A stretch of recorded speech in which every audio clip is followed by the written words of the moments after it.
c'est une belle boucle pour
Welcome back to live coverage from Tour de Gatineau into our second wave of starters in the individual time trial. About a dozen riders off first, and now into our second wave of starters, starting with Valerie Laroche that we just saw. We've already had Dupont, Bonneville, Le Breton, Galbelier, Halamek, Walcroft, Laroche, Coney, Scott, Hamel, Hebert, and Yeomans finishing up along with Emily Ehrlich, the last rider from that first wave. So try and get some of those times. Welcoming you into the broadcast, Brad Sona here alongside former winner of Le Tour de Gatineau, Lauren Hall. Lauren, great to have you here. Thanks, Brad. It's so good to be here, and good to be back in Gatineau, theoretically. So yeah, I never was one for the time trial, but I always tried my hand at it. Tomorrow is my day. But we always had, the likes of Amber Neben, Leah Thomas, Taylor Wiles. So this is the who's who of North American time trialists here today, and yeah, glad to be back. 17.2K on this circuit. They do basically 2 laps of little under 5.5 mile circuit. So they will go back through that finish line twice, and we'll get sort of a couple looks at them out there on course. Still trying to get some early fast times here. We'll get those to you as quickly as possible, but I am expecting Emily Ehrlich to have a good time from that early wave here. Some more big names coming up here shortly, including the American Skylar Schneider on this second wave of starters. In fact, Schneider should be taking her start from that start gate here very soon. Yeah, right now we're looking at Whitney Sorginger, one of the great riders. She's kind of come on and off of racing, and glad to have her back out here and giving her hand at the time trial today. She's been trying her hand at bike racing, and yeah, it's just you never know what you're going to get, but she keeps fighting, and it's just so good to see her back out there giving her a try at it. 51 starters in the time trial today. Again, breaking up into 4 separate waves because they do 2 laps of the circuit. They break that up so that there are not starters heading into groups of riders or individual riders that are out on their first circuit. So getting into our second wave, riders getting the countdown here. Almost completely flat on this circuit, 8 turns per lap, and very little elevation gain, a little bit downhill coming off the line. They pick that back up, coming back up the finish line. But really, all those turns come in the first and last section. And then there's the long run out that these riders are on right now on the Boulevard de Lucerne. And this will be part of tomorrow's course as well. So kind of getting a look at what you can expect for tomorrow. A little bit of rough road there for the time trial, but doesn't really play too much into a factor when it comes to the road race. I was just noticing that rider just had full fingered gloves on, Brad. So I think I saw the weather is about 60 degrees. So quite interesting to see full finger gloves. Maybe it's just an aerodynamic factor for her. Seen a lot of riders with the full skin suit here. Should be perfect conditions for the time trial. Relatively little wind out there. We just saw the flags flapping at the start finish line just a little bit, but for the most part seems pretty calm. Back out with Skylar Schneider, number 35 on her back. I think that's Whitney, Brad. Whitney, yeah, Whitney going again. One of the locals there in town. Whitney's racing for the Cyclery, one of the oldest, I think, bike shops or teams right there in Quebec, uh, representing well.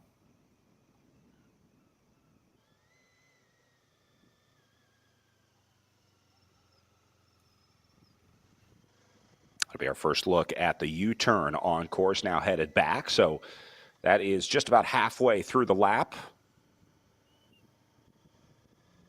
And Pretty it's sharp such a long U-turn there. Yeah. Yeah, right. It's such a long run out and back. So you're going to see your 1 minute person either behind you or in front of you and kind of know and gauge your effort off of that a little bit. That's all of these riders go off at 1 minute intervals.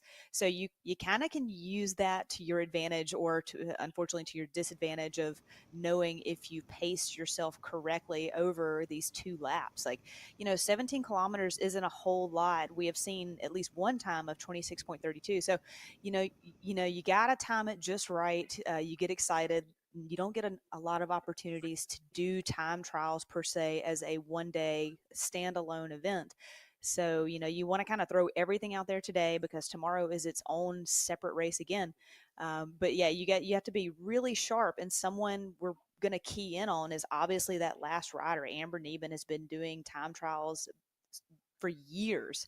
So if anyone knows how to do the right timing, the right pacing, it's going to be Amber, and that's one of the reasons she's best in the world, and that's why she's last off. A star-studded final wave for the last group of riders taking off today, including Neben and Canadian Allison Jackson starting just before her. So Jackson will be a minute ahead of Amber Neben, who will be our last starter today. So that'll be an exciting finish to watch Jackson and Neben coming to the line one after another.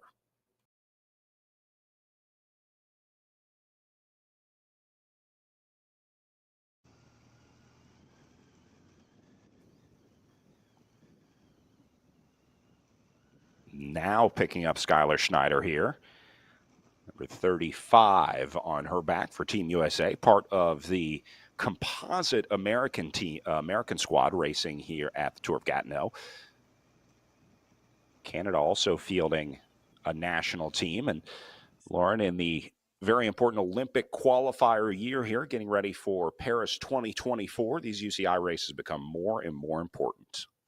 Yeah, Brad, we were talking about this pre-race, and this even goes back to a conversation I've had with our national team women's director, Rachel Hederman, at World Championships earlier this year. So she was talking about the importance of the standings of the nation's rankings going into Paris. And based on those rankings is how many athletes you get to start the road race with and the time trial with. So it is very important to look after your standings and where you are in the top 10, the top 5, and all of that comes into play. And that's why these races towards the end of the year become so important. And these 1 day races like today, we're going to have a full Canadian national team. You're going to have a full U.S. team. So and just for the athletes themselves to have those points going into signings for next year for team trade teams. So it's hugely important to have a good result this weekend, even though, this isn't a race that we talk about, right? It's not like the women's Tour de France or the Giro Donne, but this is a very important race on the calendar specifically for those points. Coming late in the year as well also makes it a little tougher.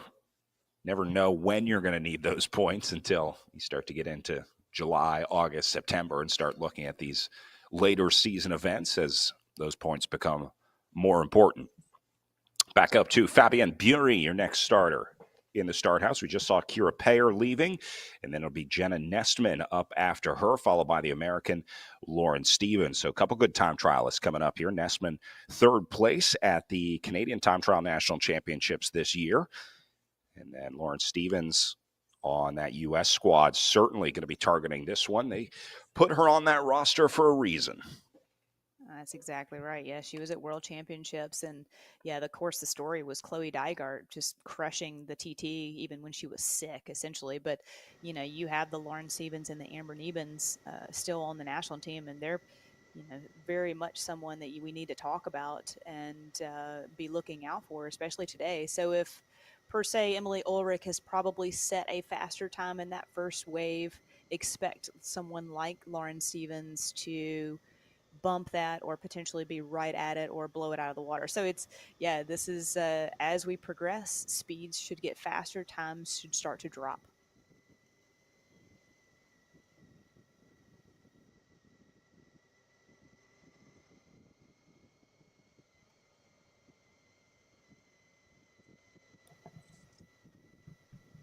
Unique part of the course here onto the bike path, nice and narrow.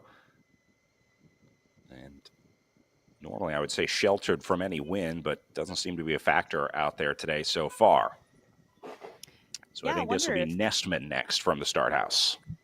I wonder if they let the follow cars go on the bike path. That would be crucial if you have a mechanical but I don't know. It's a pretty tight bike path. I'll certainly let the camera motos on it. Lucky for us. Oh, that would be a lot of fun. And also very technical. You go from that big road out and back, like you're talking about, where you can see everything. Here's Lauren Stevens right now about to get going. Very aerodynamic. Skin suits, taut number is very aero on the back. But yeah, it'll be interesting to see how if they let the team cars follow those athletes down the bike path. And yeah, but like I said, the difference between being on the bike path and being on the road, you're on the bike path and you really can't see a whole lot. If there are any sharp turns or, what's ahead of you. There you go. There is a car. Yeah, and what happens when you catch your 1 minute person? That car is going to have to pull over somehow off the bike path. Well, some of these matchups, that could very well happen. Wouldn't be surprised to see some minute catches being made today. Over 17.2K, there would certainly be some opportunities for riders to catch their minute riders ahead of them.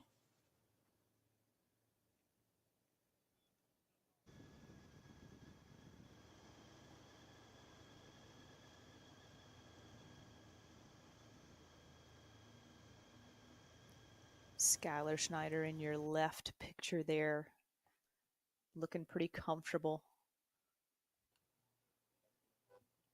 It'll take us back to Andre Christoforou riding for Cyprus on the Cyprus national team. Another team looking to cash in on some UCI points here this weekend.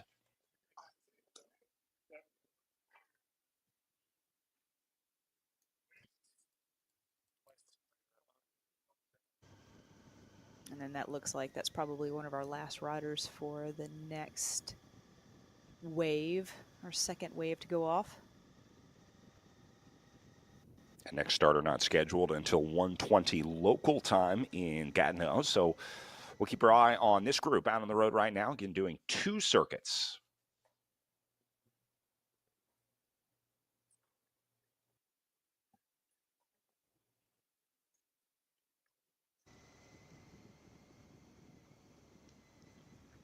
And there you go already. Skylar Schneider catching some riders out on course. So have to assume this will be Schneider coming up to Sergenauer. Yeah, just looking when Whitney started, if you kind of look at them right now side by side, you can see an aerodynamic advantage to Skylar. One, from head to toe, helmet, kit, all the way down to her shoe covers. So again, it's very important if you have the capability to have all the right gear. And Whitney obviously is just trying to do the best she can and probably set herself up, have a good day today, and see what she can do, and then go for the road race tomorrow. But just comparing and contrasting the two different riders, and the advantages that Skylar basically has over Whitney just on the clothing that she has on her.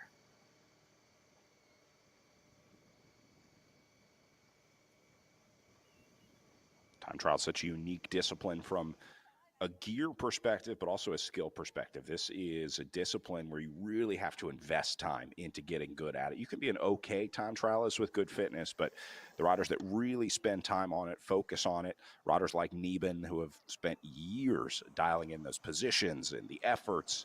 So it's been exciting to watch the time trial growth for a lot of these riders, Skylar Schneider included. Also seeing how they handle their bikes just in that corner right there. Seeing Astrid Wurr come through there more comfortably than Brittany did. It just Brittany was trying to ride through the corner in the skis and kind of at the last second pulled up her right or left hand to say, okay, whoa, whoa, whoa, I'm going too fast. I don't feel comfortable being in the skis. And like you're saying, it's such a discipline, Brad, that you have to train and be very comfortable. This is a complete different position on the bike versus your road bike. And if you don't practice your your ability, to turn, and it can just be a little unnerving being in the skis like that, being in those right there on your elbows like that. Your balance is so important and how comfortable you are. it plays into seconds, and all these seconds add up, and it matters.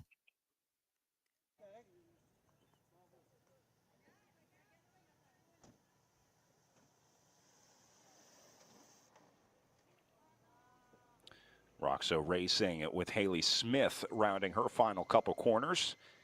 See that 500 meters from the line, which has the last 2 turns on the course. A pair of right-handers inside the last 500, 600 meters before you get to the line. So little technical headed back to the finish. If you're in a tight battle, that could cost you a second or two with 2 90-degree corners.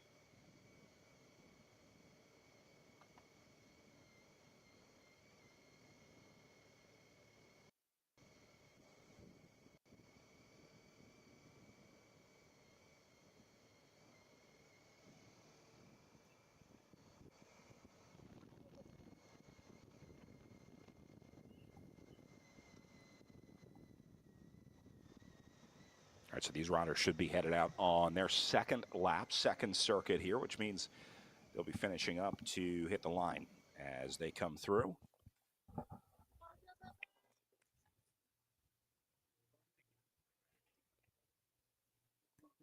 And there you go, Haley Smith headed out on, should be her second.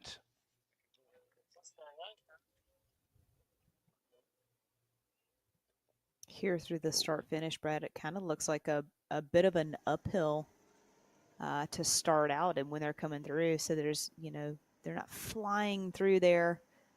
They come into this second to last corner, 500 meters to go, feeling good, and then you've got these risers. Definitely can make you feel a bit slower, because usually when you're on a TT bike, you just want to feel fast. You want to go fast. You want to hear that disc behind you. It makes you feel good, and all of that mental advantage just plays into your legs and putting out more power. And so when you're not going too terribly fast, it can definitely give you the mental shakes of, is this a good pace? Is this a good RPM? How am I doing? But yeah, thank goodness they have the laps. They have race radio. They have their team behind them to keep them on pace and within themselves. The other unique part about this course, watching so many riders come back the other way on that long out and back section, you also have to compare yourself to them, watching them ride by, which can sometimes be a mental battle in itself.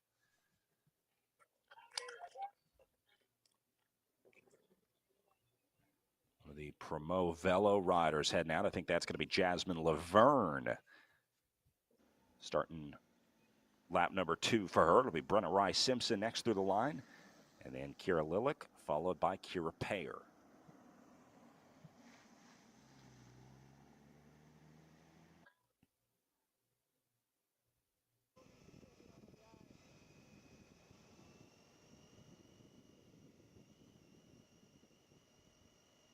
Back out with Schneider.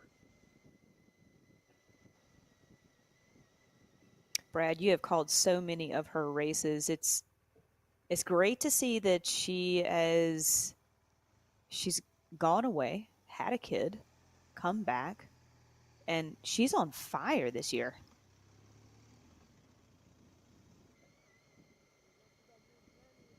Skylar Schneider having a great year, Pan Am champ this year, getting to wear that jersey around the country. Talked about her bakery and bake shop that she co-owns with her sister Samantha. And living in West Allis, Wisconsin. Samantha having her son and Skylar a big part of his life as well.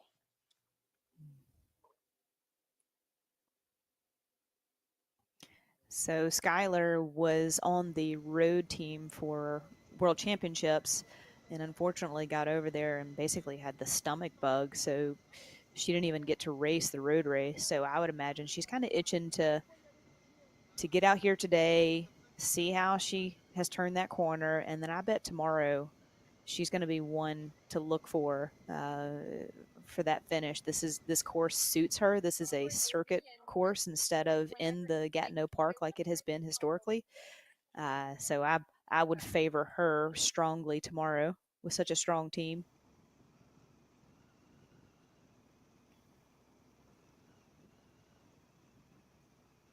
Should be Laverne.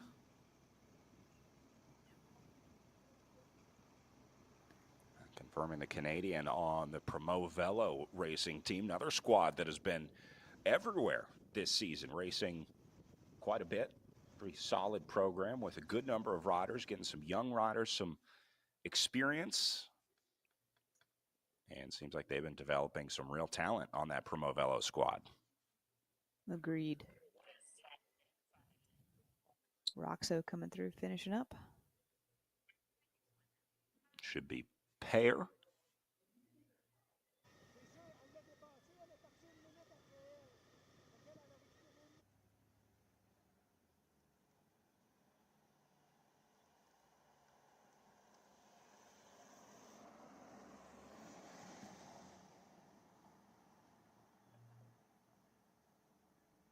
There's Jenna Nessman coming through. You had kind of keyed in on Jenna for today as someone to keep an eye out for. And Nessman third place at this year's individual time trial national championships up in Canada, beating out a very powerful Allison Jackson in fourth place. So anyone who can beat a Paris-Roubaix winner, in my mind, gets a little bit of credit. So keep my eye on Nessman here. No big deal. Just, yeah, beating a Paris-Roubaix winner. I like how you just toss that out there.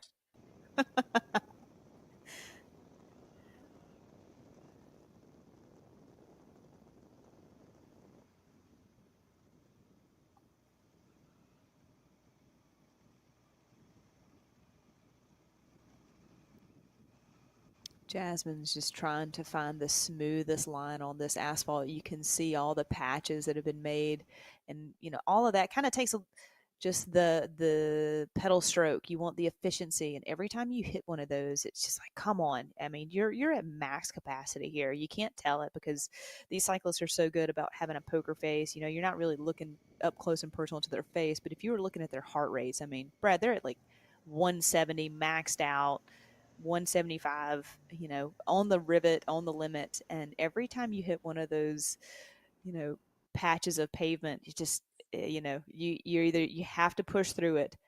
Lauren Stevens coming through. A little bit of head nod there, going through for her second lap. Yeah. It's tricky. Now Schneider onto the bike path. He talked about the head nod for Stevens, looking at just a little bit of body language here. There's a few things that you look for in the time trial. You want to see a steady upper body, obviously. You talked about her head dropping a little bit. See Schneider's shoulders starting to move side to side a little bit. That's usually a sign of some fatigue starting to set in, as she's out on her second lap here, so certainly going to be feeling this. I'm going to guess putting in a pretty big effort on this section too. This is one of those sections, Lauren, where you feel fast. I think that pavement probably a little smoother than the part on the road. You got to make up that time where you can get it. 100% agreed. Yeah, you go out that first lap, 8 kilometers, you're feeling like $1,000,000. I can do 300, 400 watts all day. And then you hit that second, you're like, uh-oh.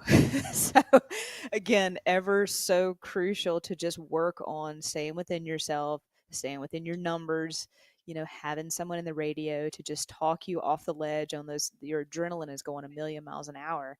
You want to do your best. You come out here, you train, your team is here, your staff is here, you've had the warm up, the hype, you've got the caffeine. So all of that has to be in control within yourself. To It's like a slow drip release over these 2 laps. Just saw Cristoforo through and headed out, which means we should be looking at finishers coming back through. Valerie LaRoche, first starter here, but I'm not sure that we're going to see her before we see Skylar Schneider. If Schneider has caught LaRoche, that'll be 2-minute riders ahead. We saw her make the catch on Serginor earlier. And now Schneider on the way in here at 150 meters.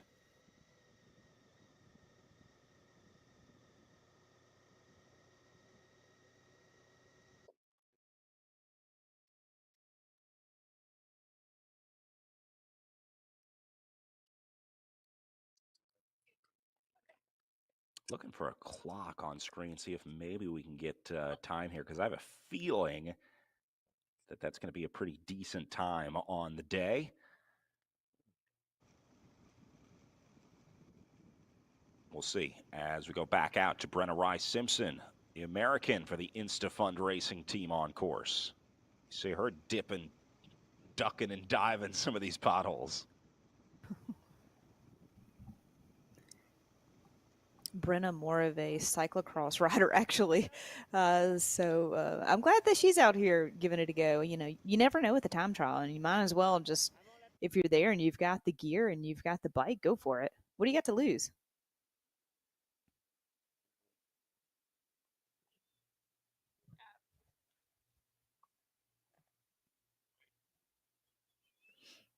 So I think LaRoche in and done. The other question that we have to look at now is the gap between Lauren Stevens and Jenna Nestman, which we both expect to have good times here in this wave of starters.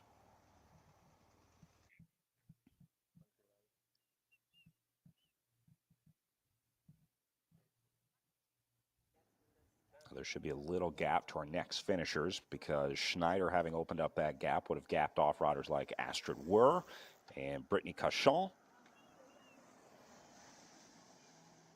I think is on the way in right now, number 33 on her back for the Equipe de Quebec squad.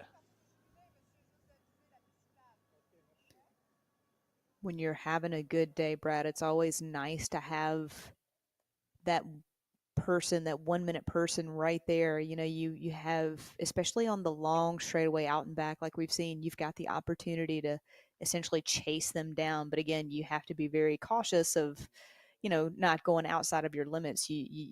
Because you know, you want to catch them as soon as possible, but at the right time. And like we're talking about in the bike path, you got to be cognizant of your efforts there. This is a good course. Um, I think just kind of for the all around cyclist, we've got those turns coming back into town. And here's when they, right, what we're seeing right here is where it's the full road and they have to know that, you know, it's the yellow line rule. They cannot come across that yellow line or they'll be disqualified, you know, but you're on the bike path and in your brain, you can use the whole bike path. So, you know, again, being within yourself and with your mindset, you have to be really paying attention because at one point you can cross the yellow line and the other point you can't, and that's a big deal. So all of these little factors, every little 1% gains. You talk about little factors. You see the officials with the jig right now. All of these bikes have to fit within UCI regulations, and that jig checking all of the sizing and relative sizing to each other. There's a lot of rules that go into the time trial bike fit. Lauren, I'm sure you experienced that in your time, the dreaded TT jig. Yeah, you know, I would say it's more dreaded for the poor mechanics. Bless their hearts for looking after us. I mean, micro adjustments, and those bikes aren't easy to work on. Ask any mechanic now that they are so aerodynamic, internal cable routings, and it's all right there in the stem, and it's jammed up in there, and pad placement, and the athlete is very particular. So it's such a finicky part of our sport.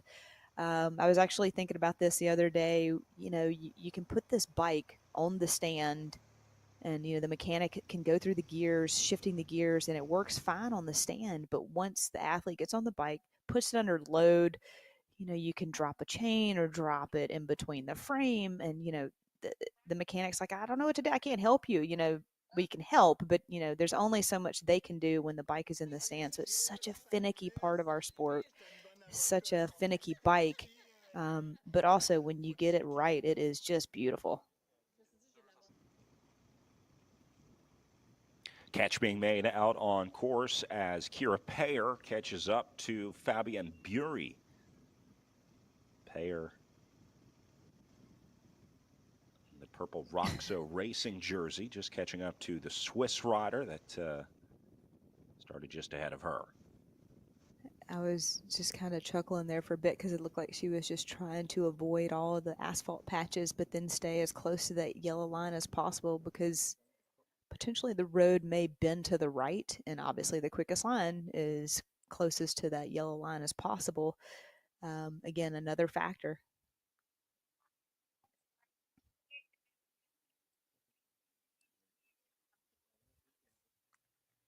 Looks like a red truck racing jersey. That's going to be Astrid Wurr from the red truck squad, Canadian, in and done. So I think Smith should be out next. We already saw Cauchon finishing. Be looking at Smith, Laverne, Rye Simpson, Lillick, and Payer. She, she, she is avoiding. She's going to spend Everything as she much time can. going left and right.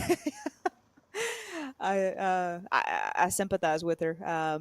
She's also mashing up pretty big gear, and what I mean is like her RPMs. You know, if you look at her pedal stroke, is looked on the, you say lower side, but maybe in the high 80s, low 90s. When you see a lot of these other riders more. It looks like 92, 98.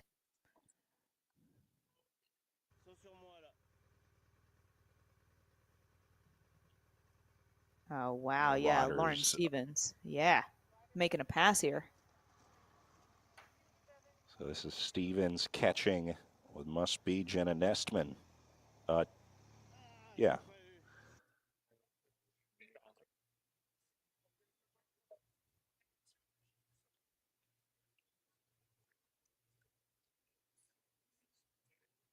Could be Stevens picking up a lapped rider back there. We'll see.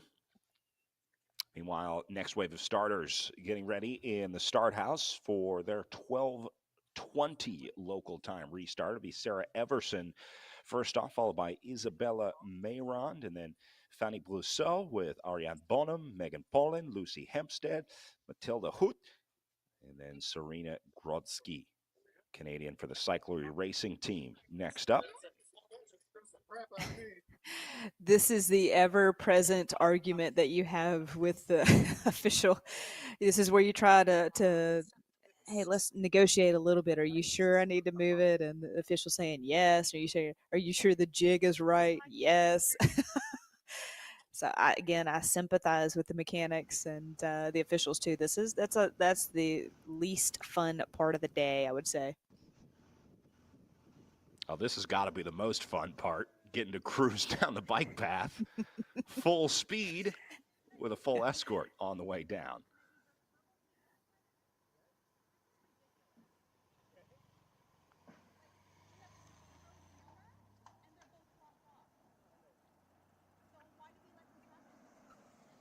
The I think this will Kimoji be, rider taking it all the way to the Fabian corner. Bury getting ready to finish up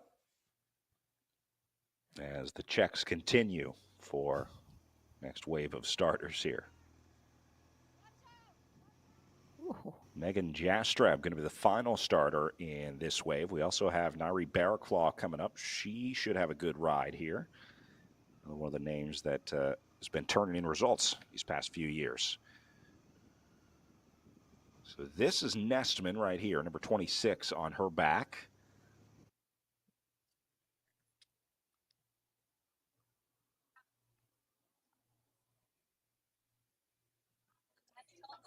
She had quite a left-hand turn, and there was a car right there. You got to be careful because, I mean, that's right at the apex of that turn. And again, you just got to keep your head up. I mean, when you're racing your bike and you pin a number, and you have these barriers, the mindset is to that the roads are closed and it's all yours, and you just focus on bike racing. And now again, Brad being on the other side of the fence, like you see everything that's happening, and yeah, hopefully they can get that car off the course.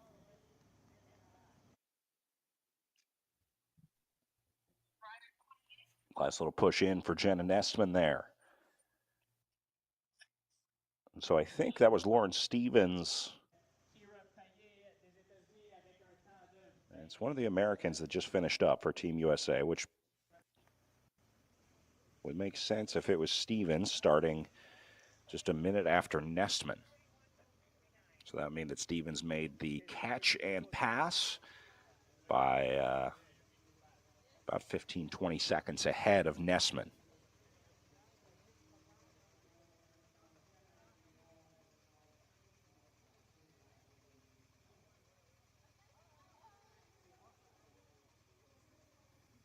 Meanwhile, 4 minutes away from the resumption of starts here with Sarah Everson and Isabel Mayron lining up here.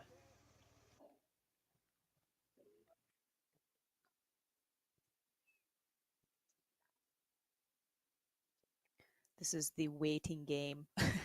You get here, you've done bike check. You don't want to go back out because you have to come back in and you can physically walk out, but you don't want to take your bike back out because they're going to want to recheck it even though they've checked it. So this is the in between time. You've done your warm up. Now you're just impatiently standing around, sipping water, getting your game plan straight in your head. And yeah, this is the in between time. 17.2K on the circuit, Lauren. Do you warm up for a ride like this? I mean, are you on the trainer before you report to the start house? 100%, yes. And the shorter the time trial, the longer the warm up, and almost the harder the warm up. You need to tax your system. You essentially just have to get your central nervous system ready for the effort. You can't just go in cold turkey. If you do, you're gonna make it like 500 meters in your body. You're gonna fill your legs with lactic acid, and your day is done. You might as well just get off your bike. But yeah, so and then different strokes for different folks. Some people like to warm up on the road. You can warm up on your TT bike. You have to be cognizant of what you run over because these tires are so fine and they're meant for racing only. Um, Others prefer the trainer because you are in control of every variable. And a Canadian that was one of the best time trialists in the world, Clara Hughes, that lady would warm up on the trainer for 2 hours prior to her TT. And she would tell the director, no one is to talk to me while I'm warming up. So, she would be, I distinctly remember her being at Tour de Gila warming up on the trainer. I just couldn't believe for 2 hours. I think that's definitely on one end of the spectrum, where most people, I would say, 30, 45 minutes tops is all they really need to do. 10 minutes of warming your body up, a couple of ramp ups, kind of tapping that system, and then cool down. You want to save, it's that fine line again of spending all the energy in the race, not on the trainer, but being physically ready for the race. All right, first riders making their way up into the start house with Sarah Everson, first to roll off here, the Canadian riding for the Cyclery Racing Team.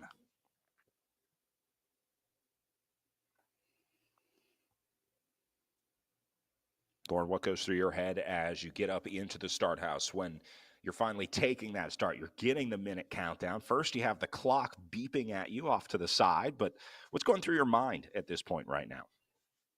The game plan, everything is the game plan. Relax, breathe, like all these keywords.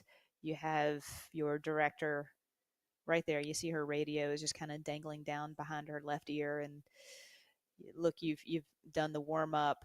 You know the course. You playing that through your head right now, and just literally like a deep breath, relax your shoulders, and stick to the plan. Stick to your watts. Stick to your heart rate. Don't go out of that. And if there's anything that you can tap into during the race, then go for it. But yeah, that's it sounds straightforward, but like I said, like you have all these nerves and adrenaline and excitement, so it's easy for all of that to go completely out the window in the first 500 meters.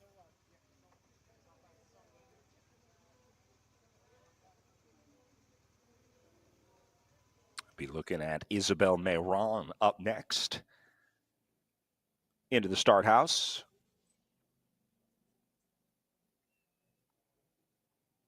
Just making sure she's comfortable with the holder here. You'll also see riders give instruction to lean left or right to the holder behind him, just trying to get the most upright position possible.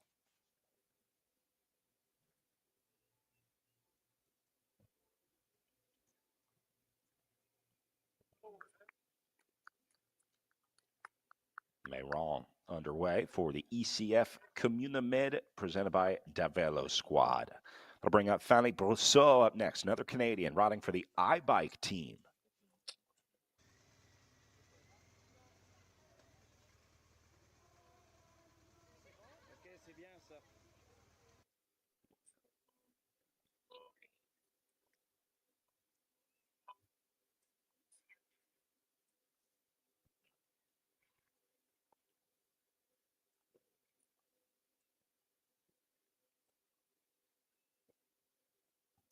Brad, I can tell you one of the things I've seen so many times is as she got on her bike and back pedals to clip in, I've seen so many times that the chain falls off because what happens, we're talking about this, you get your bike in there, you do bike check, and then you say to yourself, oh, I want to be in one more gear harder. And so you shift and you forget to spin the chain around to get it into that cog. And so what happens is you get on the bike right there for the start and it just completely like locks up. And you see that time and time again, men and women, it happens all the time. Again, it just, we're talking about the nerves and the control and knowing what to do. That one is historically famous for time trial starts. The time trial start is a learned skill, that's for sure, especially adding the ramp to it because that often trips new riders up. They'll do a standing start on the road, but once you add that ramp to it, it makes things a little more complicated. Choosing the gearing, super important too. You see Ariana Bonham right here directing her holder just a little bit more left. Bonham looks nice and comfortable on this TT bike. You can really tell the riders that have put the time in on the time trial bikes. And Bonham looking like one of them, and she gets ready for her start. Some more good form out on course with what I think is the iBike rider, Brousseau.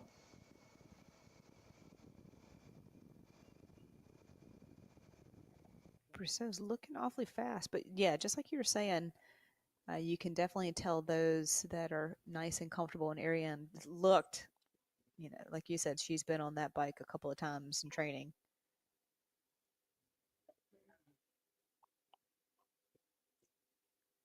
Megan Paulin up next for the Ride with Rendell team out of Canada.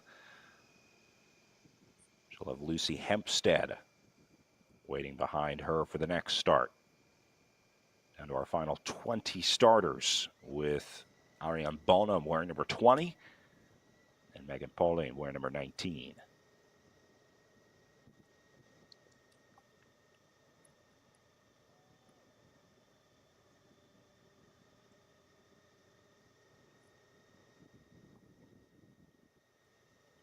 So Hempstead up next to start. Meanwhile, watching Fanny Brousseau on the right-hand side of your screen, underway and rolling.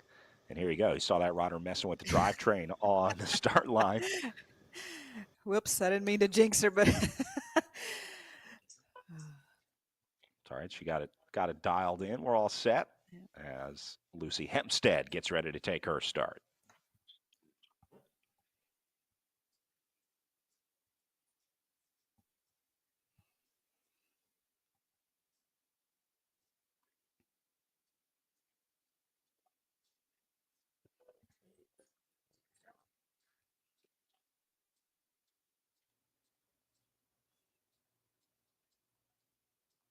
definitely seems like the perfect day for a bike race. We were looking at the weather and wondering. That's usually one of the first things you do for all these races is what's the wind, what's the temperature, if it's going to rain, And we were looking and it's 58, 60 degrees, right? Just perfect day for bike racing.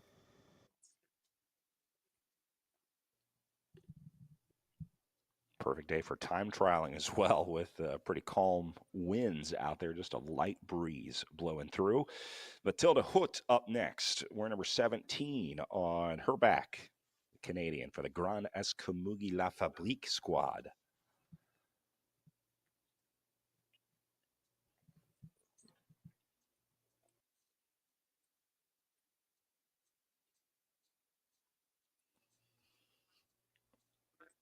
Little homemade handlebar duct tape job down there. I wonder if that was a starting pen mechanical. She's got a piece of tape on that left extender. You called them the skis earlier. Mm-hmm.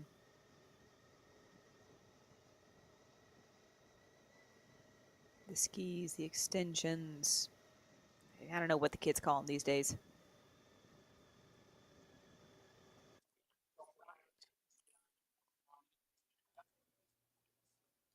Serena Grodzki up next into the start house.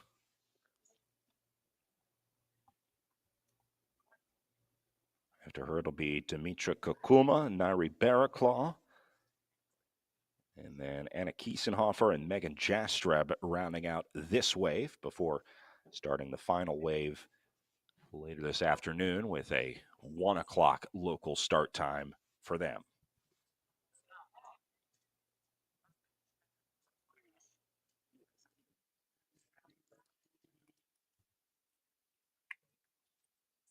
Underway for Grodzki. Kakuma up next into the start house. Another one of the riders from the Cyprus national team looking for some UCI points ahead of the Olympic selection coming up here. With Ariane Bonham there briefly from Roxo Racing as Kakuma gets ready to take her start. Brad, it seems to me there is a different way to count down.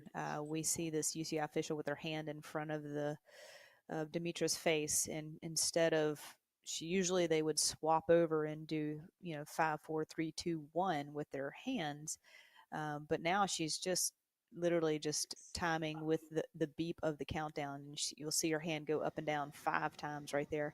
I don't know if that's a new UCI rule or a different way of doing it, but just something I've keyed in on.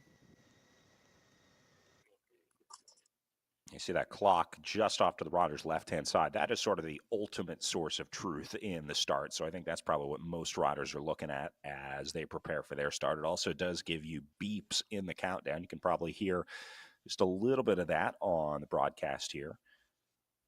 And the official, just sort of a little reassurance on your time, I think. Ariane Bonham around the U-turn now, working her way back. Big effort out of the saddle. You see how she's still stuck in that big gear from that long, flat out section, and now got to make the long, flat back section.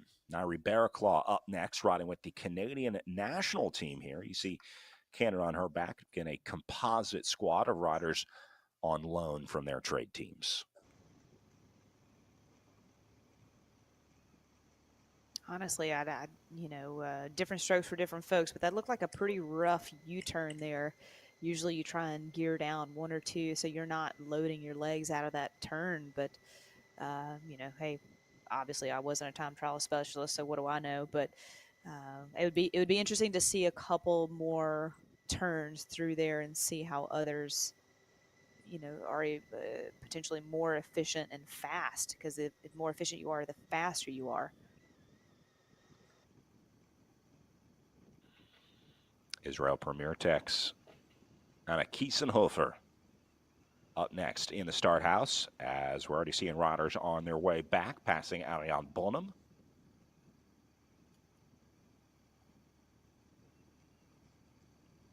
Anna should probably put in a good time, Brad. She was 15th at World Championships, racing for Austria. Um,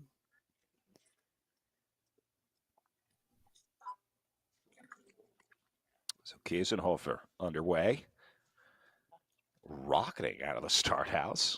Good start for her, and then that'll bring up the final starter for this wave, the American Megan Jastreb up next. Meanwhile, watching Fanny Brousseau on the right-hand side of your screen and Ariane Bonham on the left.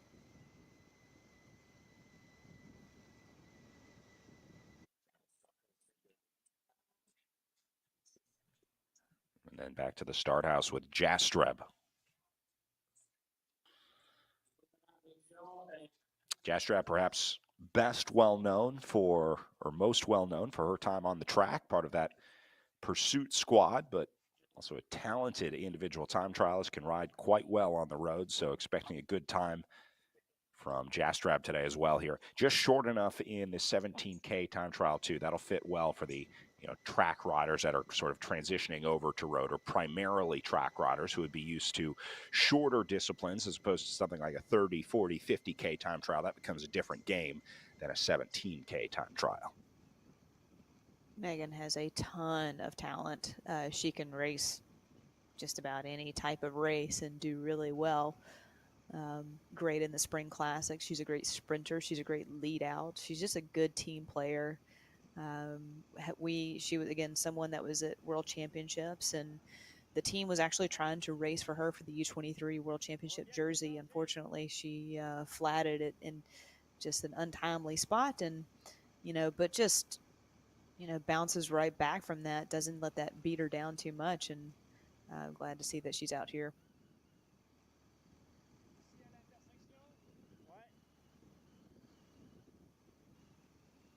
Again, we see these riders basically kind of edging around the patched asphalt, trying to find the smooth line.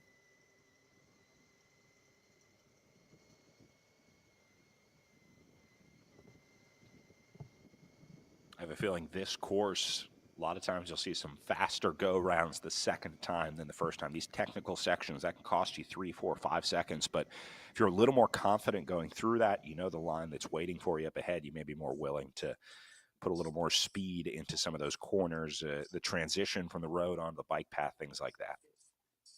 Brad, that's a great point because they've probably ridden the course these last couple of days, but it's probably also been open to traffic and pedestrians and other cyclists. So you can't really go at speed and go through blind corners, because the road's not closed and you never know what's real, it's just an open road. So you're exactly right. You go through here the first time at speed, and then the second lap, you have a chance to even hone that down more.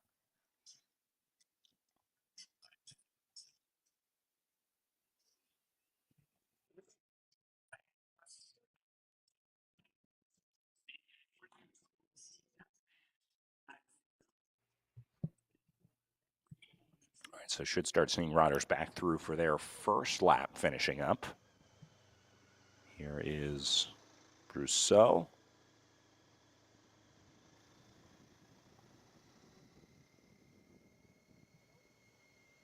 So I think that'll be the left hand with the third to last corner. I think she should be heading into her last 2 right-handers. So this will be the penultimate right-hander here, and then the last turn just up ahead there.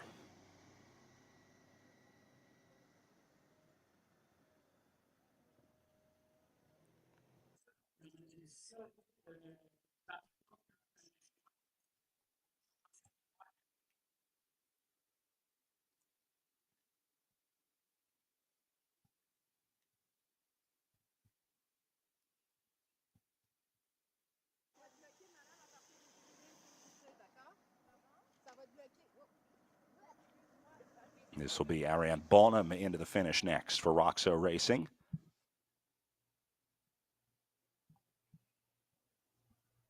Getting ready to head out for one more.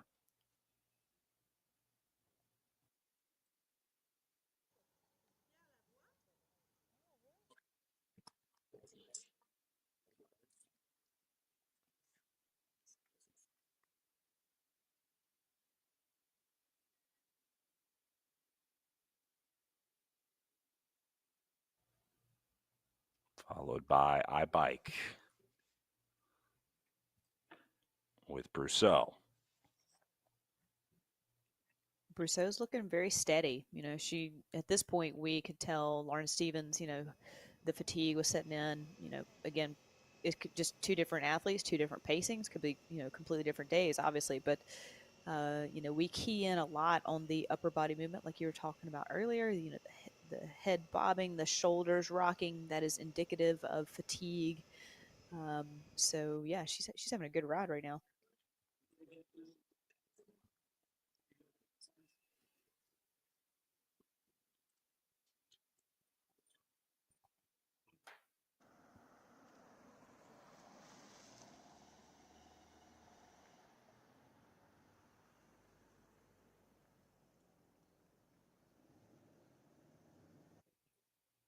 Should be Megan Poland through next. Poland just wrapping up her final corner. Then followed by Lucy Hempstead, Matilda Hoot, Serena Grodzki, and Dimitri Kokuma. Still keeping an eye out for any riders passing their minute rider. Again, don't have any timing data coming in here, but we will be looking for at least riders that make any passes in the 1 minute time gaps.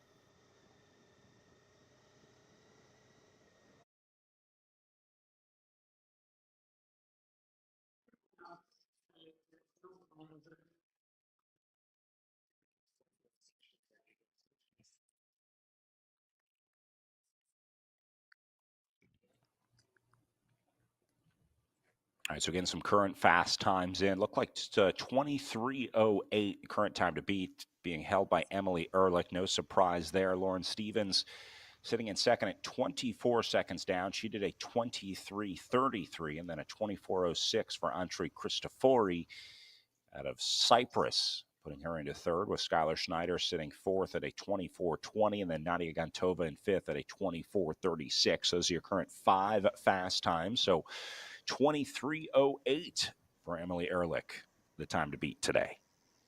Yeah, and we had talked about that earlier. That was we were definitely keying in on Emily Ulrich to have a good fast time. I was kind of expecting Lauren Stevens to potentially broach that time. So Emily put in a heck of a ride this morning.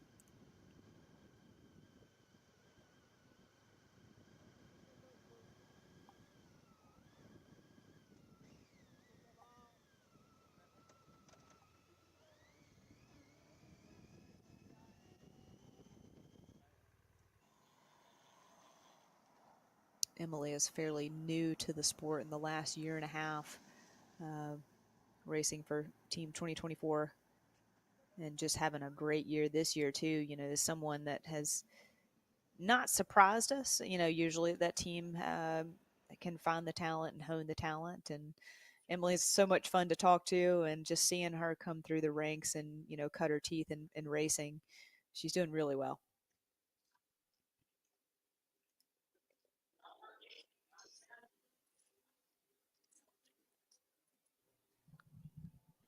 More riders heading out for their second loop. Promovello with, I think, will be Lucy Hempstead out for another one.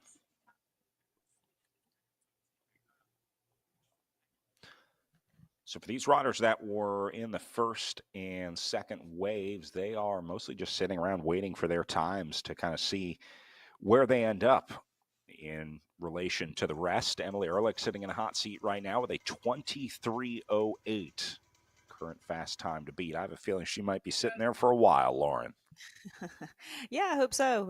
Again, just talking about someone newer in the sport, and it makes you feel good. You're sitting there and you're seeing these riders just tick off, especially such a time gap that she has, even to her teammate Lauren Stevens. It's a great ride. Good day.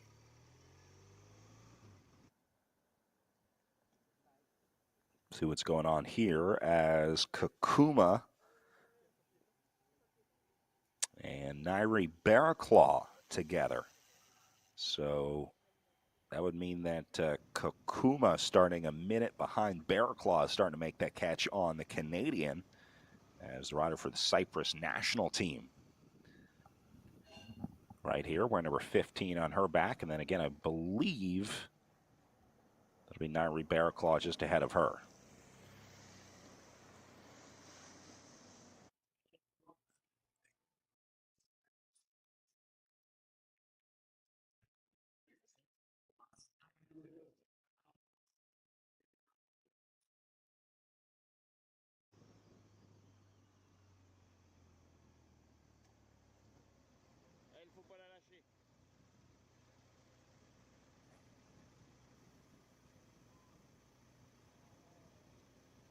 Out to Barraclaw.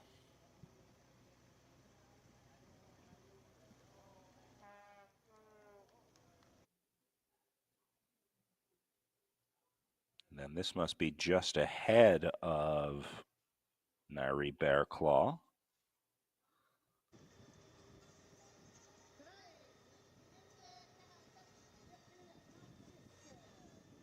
And there's Barraclaw across the line. So she has held off, at least for the first lap.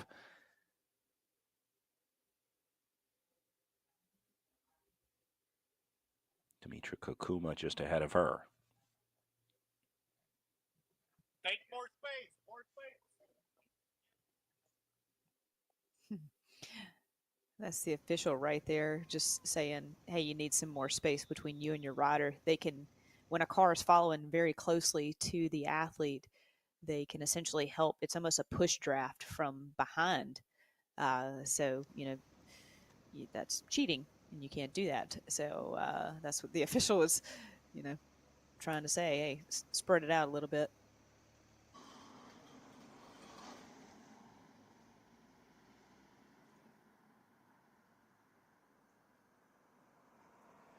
Megan flying through these turns.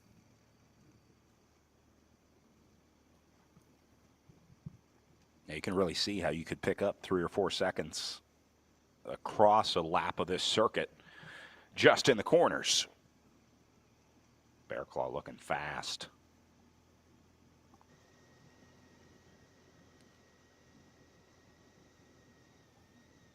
And I think just ahead of her, we saw the back wheel of Anna Kiesenhofer. Remember, Kiesenhofer, a top 20 world championship rider, and Bear Claw keeping her within a minute here. If that is, in fact, Kiesenhofer up the road, which I think it is. Meanwhile, the American through the line for Megan Jastreb.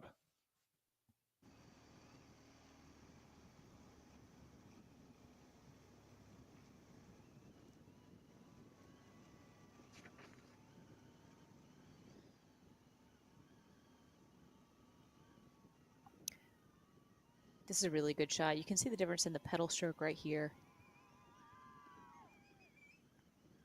As Bear Claw is just catching up right there. You see how much faster her pedal stroke is, and then at the right, she'll come right up to the back of Serena Grudsky and just right at the last minute, try and use every aerodynamic advantage as possible, pass her and use that carrot and come around. Like, again, all of this is a factor into being a successful time trialist. So they caught Grodzki. Not sure if Bear Claw has caught Kakuma or not. Seeing a lot of riders starting to come together. She should be hitting this U-turn fairly soon. It's also good to get a look back coming the other way.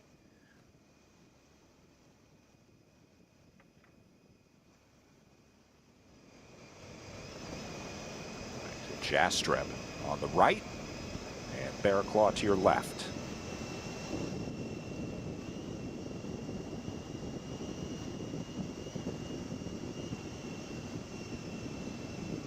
Brad, the beauty for being in the third and fourth wave is that your teammates who have gone before you can give you real-time, straight-up race scenario situations and updates. Again, talking about they probably previewed this course in open traffic and open roads the days before, but now going into race day, things that have changed, cones that are in place, road surface, what we thought was happening when we previewed the course versus what is actually happening on the day. So those are all advantages that it's nice for Megan, per se, has someone like Emily Ulrich to go back to give that information. We just have the cameraman there pulling out of the way, trying not to give any advantage to that rider screaming past them. Yeah, so I think this is Bear Claw and Kiesenhofer coming together here. Yeah, so Anna Kiesenhofer, who started a minute after Bear Claw, has now made the catch and pass on Nairi Bear Claw as Anna Kiesenhofer, the Austrian, making her push.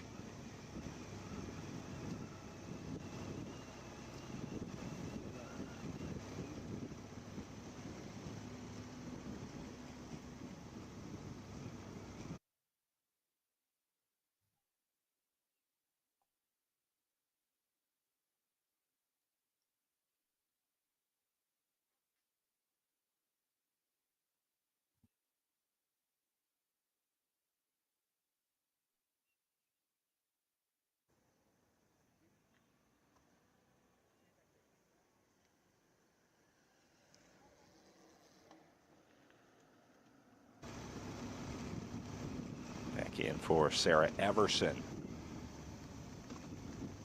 Getting ready to head out on the lap. Meanwhile, Bear Claw trying to hold on to Kiesenhofer ahead of her. Nice turnaround for both of them. And it's fun to see both of them go through that turn. Wow, now look at this. Big group of riders going to finish or come back through the line together with Fanny Brousseau first around. think we're going to be looking at Bonham, maybe.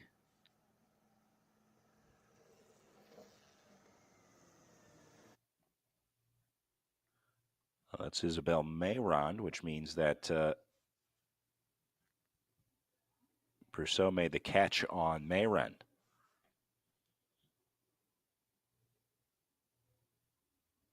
Every second counts. That's why you'll see them push so hard to the finish line. And then we're also seeing a lot of athletes these days immediately stop their computer just in case they want to make sure that their time is accurate with the timing of the day. And it's usually spot on, so it's usually not a factor, but we are seeing that a lot these days.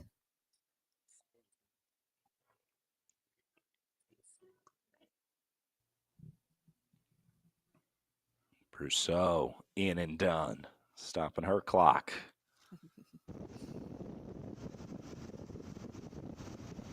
And then now back up to what should be a very good time today for Anna Kiesenhofer. You can be sure that Emily Ehrlich will be watching this one intently, because Kiesenhofer looking like she's on par to have a ride pretty close to Emily Ehrlich's 23:08 today.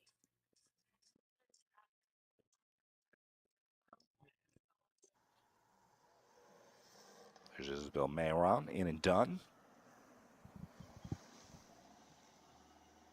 Brad, I'd say that's probably the hardest bit of going in the early waves is, Emily doesn't have a time to play off of or to key off of. So she's just kind of doing the best she can and, and going through her form. And so now she's set that time and everyone uses that as a gauge and a measurement to try and beat. So it's always the battle of going first. Either, maybe you have the best conditions, you have, free access to, dumb knowledge almost, when you don't know is the best. So, but now Anna can use that to her advantage and try and key in on that time. But, her splits, she'll know her lap splits and then, and for her finish as well.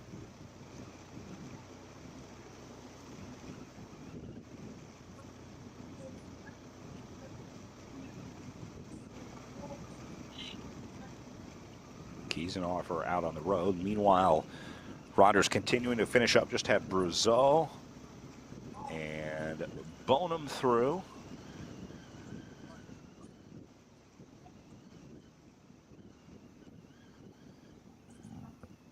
You can see they are just cooked after this effort. It's only 17.2K, but it's everything you've got over 17.2K.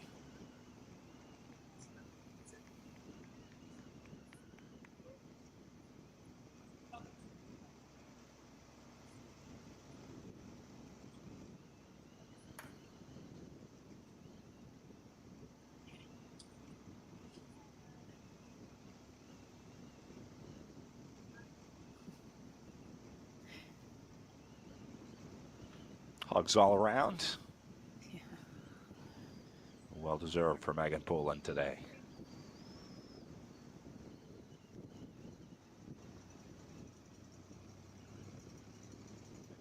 Nice transition for Kiesenhofer there. Didn't even miss a pedal stroke. Back to the bike path.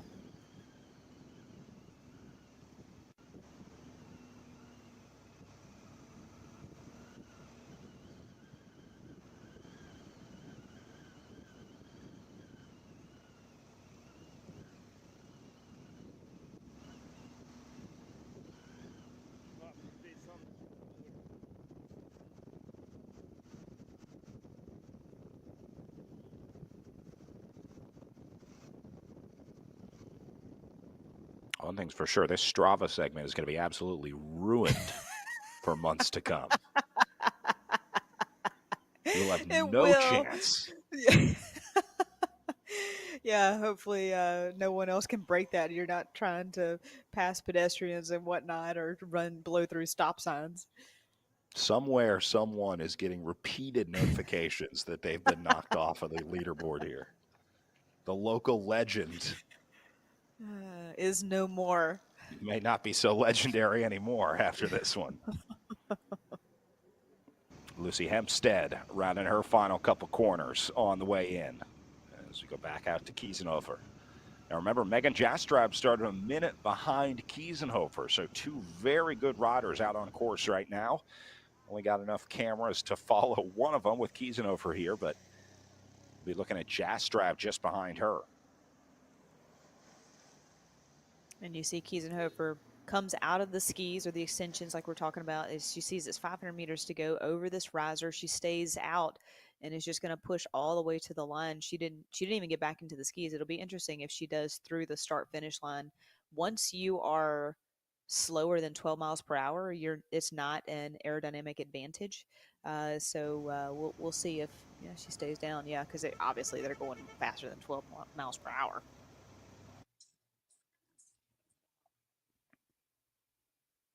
Solid effort by Matilda Huot in and done. This will be Kiesenhofer in next. Looks like a 22:54 to me, just looking at that LED board that we could just barely see as they were passing by. If that is correct, that would be enough to knock Emily Ehrlich down off of the leaderboard.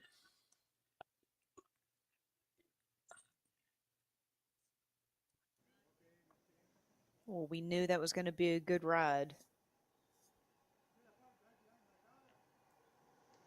Ehrlich with a 23:08.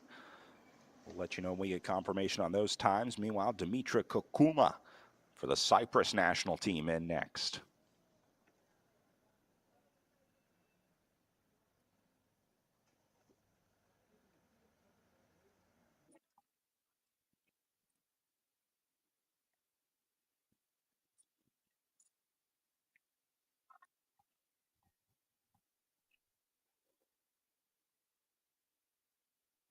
So that will just leave Jastrab to finish. There may be some stragglers after her. I'm not sure that we've seen some of the riders in between Hoot and Kiesenhofer finish, so we'll see if they make their way in. Meanwhile, waiting on the next starts in about 5 minutes from now, where our final 11 riders from the day will take to the start house, starting with Skylar Goodsvar and then Margie Bemis, followed by Catherine Amman, Julie Lacoris, followed by Penelope Primo, Laurie Millet, Konstantina Giorgio, then Rotem Gafinovitz, followed by Elena Hartman, Allison Jackson, and Amber Neben, your last 11 riders remaining in the start house.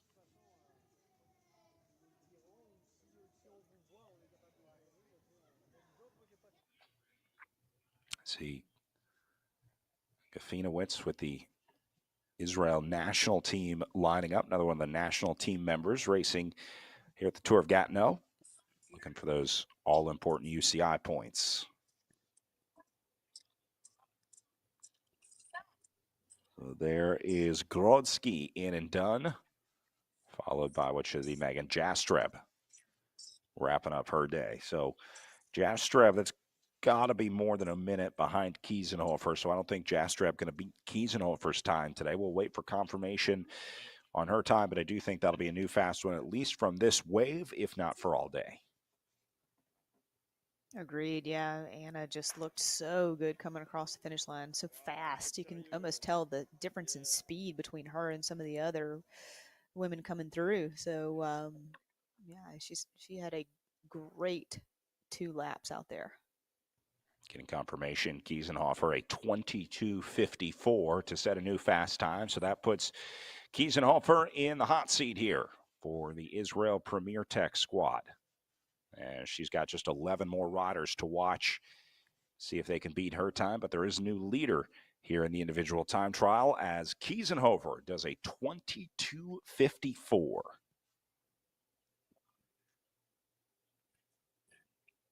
Hard to call that a surprise. The Olympic road champion. Yeah. No big deal. She knows how to race her bike. And the way she won the Olympics, she was basically off the front by herself for so long that the Netherlands didn't even realize that she was off the front at the end of the race. It was a long time trial for Kiesenhofer, that's for sure.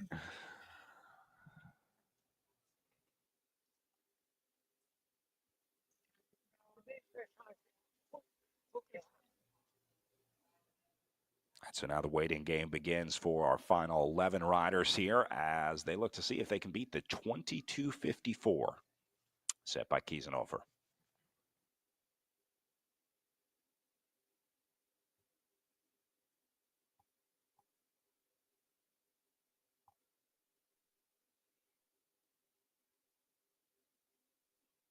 And again, when you're one of these athletes in this last wave, you want to know the fastest time as soon as possible, again, because it just gets your mindset for the time checks. If you, again, I never was that great at time trialing because it hurts so bad. But if you are a good time trialist, you have the ability to just basically be on the limit of passing out and still doing adding and subtracting in your brain of your time splits. And but again, thank goodness for your team director in the car with the race radio calmly telling you your time splits, calmly telling you what you need to do, how much faster you need to go, what the time left is.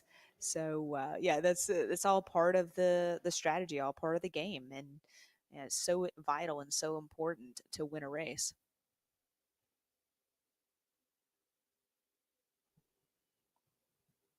Remember, today's race part of a full weekend of racing here at the Tour of Gatineau. They'll do the road race tomorrow, followed by a criterium circuit race on Sunday as part of the weekend of festivities. Now, under UCI rules, these are each individual events, UCI 1.1 events for the time trial and road race. No, that was not me. That was my teammate. Anna. Thank you very much. Can I get a picture? Or can you give it to the guy? Yeah. Elena Some Hartman last here, minute so checks. yeah, could you hold that for me?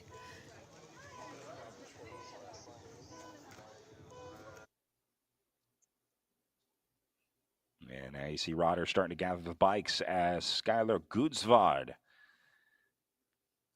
makes her way onto the ramp for the Cyclery Racing Team. This is basically a hometown race for the Cyclery Racing Team.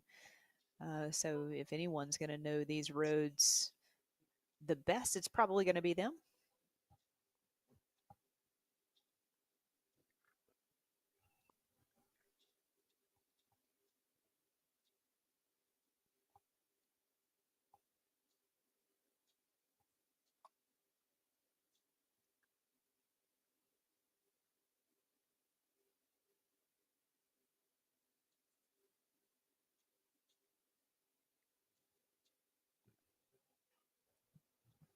And the countdown begins.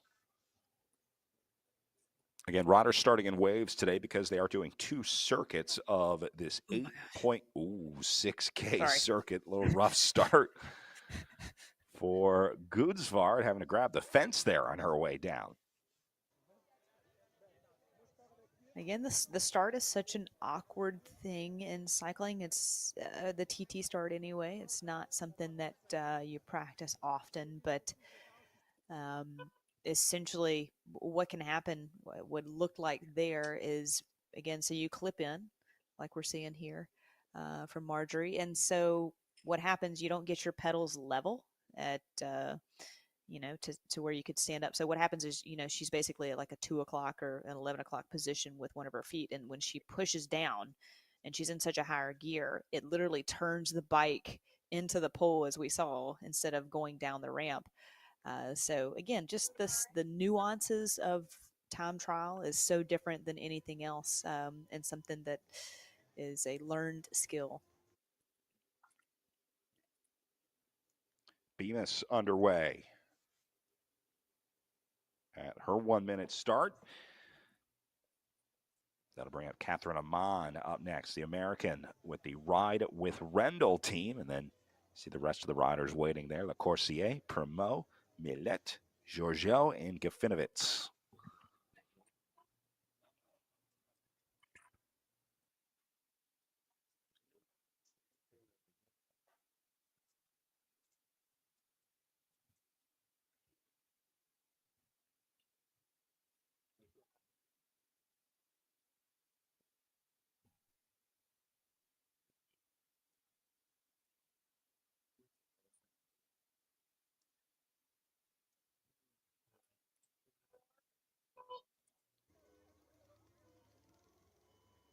Almost like a track start here.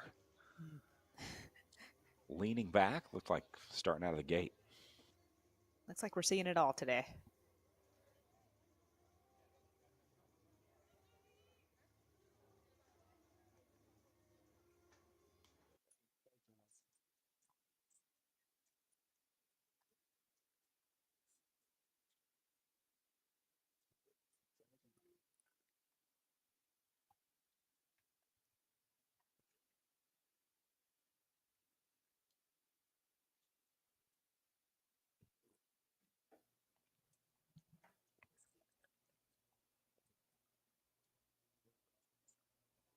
And our final 8 riders.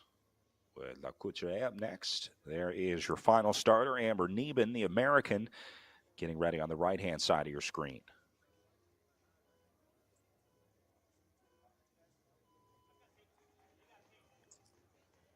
As the Courtier gets underway. See number 1 on the back of Amber Neben, just getting her last checks. Maybe trying to keep the nerves at bay. Yeah. Looks like she's looking for something. Maybe her bike. Yeah,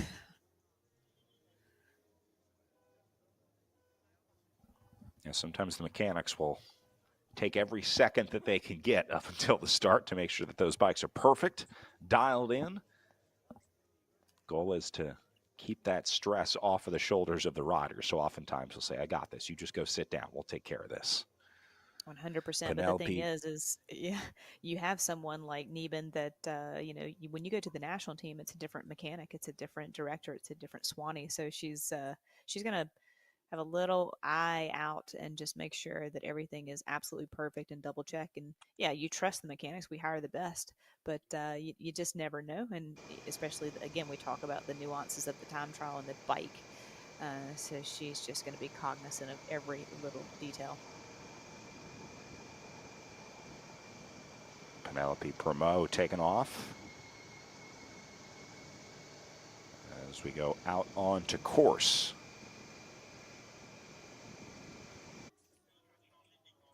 With what I think is La Couturier for the iBike squad.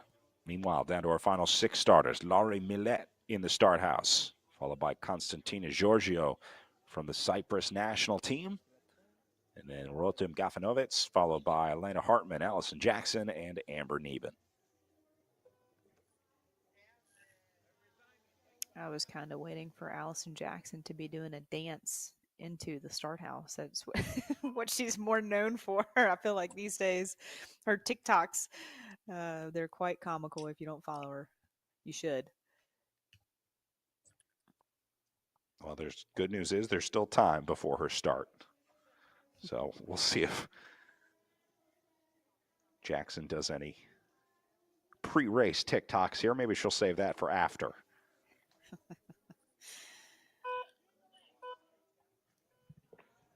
Countdown underway for Giorgio.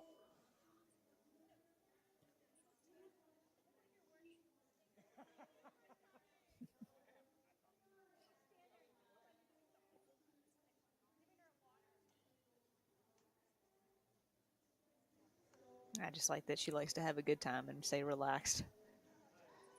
Yeah, interesting to see the different preparation between different riders underneath that tent. Some riders more stoic and some riders trying to keep it light, like Allison Jackson there. Constantina Giorgio underway out of Cyprus. And then that'll bring up our final 4 riders of the day as we go back out onto course with what I think is Julie Lacourcier.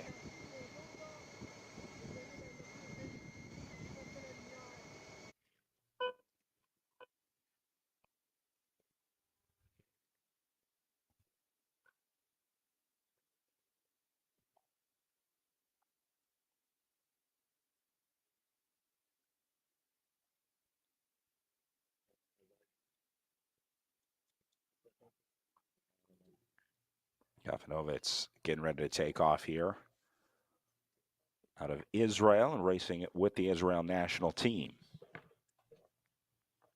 You can even see aerodynamically, they now zip up the skin suit from the back, so you don't even want the zipper can foil the wind shear. So it's just, man, every little detail matters. Updated fast times as things stand right now. Anna Kiesenhofer with a 22:54, your current fast time to beat. Knocking Emily Ehrlich down to second, a 23:08 for her, 13 seconds back on Kiesenhofer. Then it's Lauren Stevens sitting in third with a 23:33, and Megan Jastreb sitting in fourth with a 24:02. So Kiesenhofer, Ehrlich, Stevens, Jastreb, and then Christoforou sitting in fifth with a 24:06, or really anything under 24. Going to get you pretty close to the podium here, but you got to go under 23 to take the top step from Anna Kiesenhofer, who again has a 22:54 current fast time as Elena Hartman gets ready to roll out.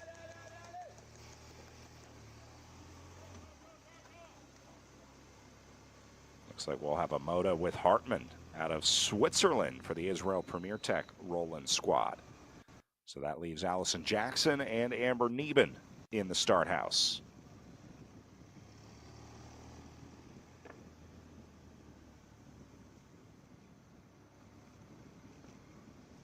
Nice start for Elena.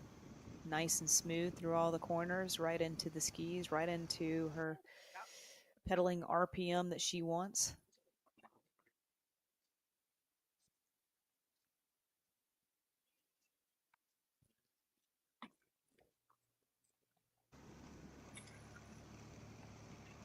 And then comes Allison Jackson, who splits her time between Paris-Roubaix winner and TikTok star.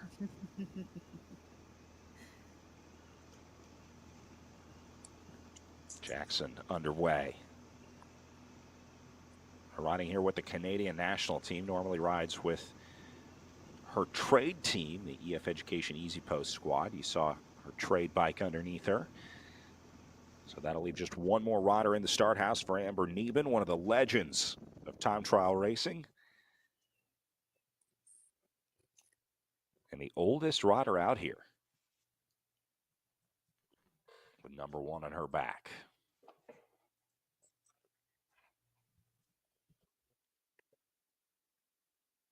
I bet you would prefer most experienced, Brad.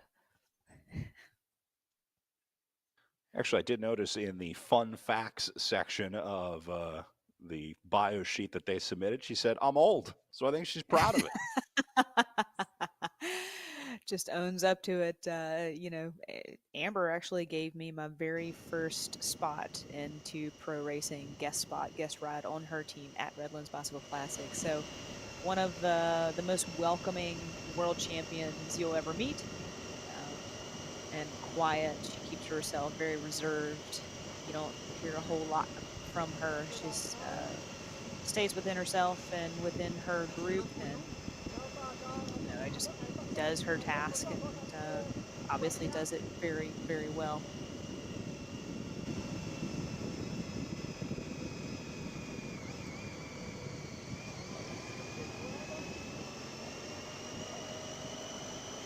And so following Elena Hartman on the left side of your screen.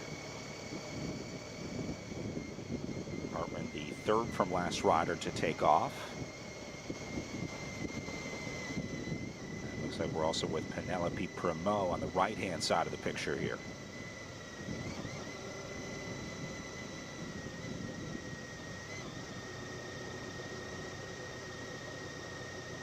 Already starting to see riders coming back.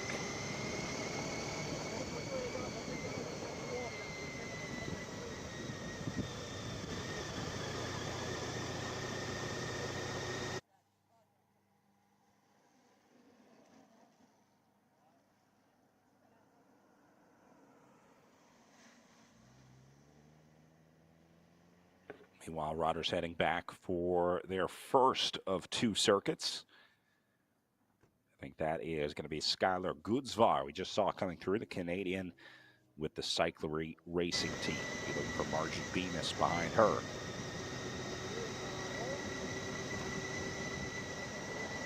Elena Hartman just hugging that yellow line. Seems to be the more smooth pavement all the way out. We've seen that a lot today with a lot of the other competitors. And again, kind of weaving around those patches of asphalt, just looking for the smoothest line possible to stay in rhythm.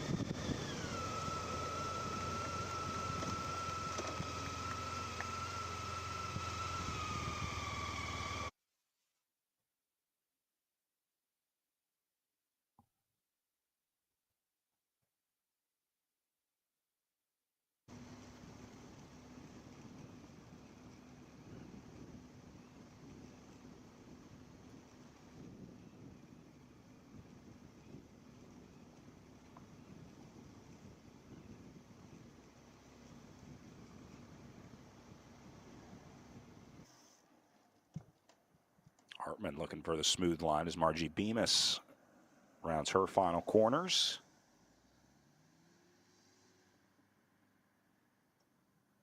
And go round number 1 for them. Hartman checks up a little bit into the U-turn. Nice and smooth. Push out of the turn, get back up to speed, sit back down, get aerodynamic again.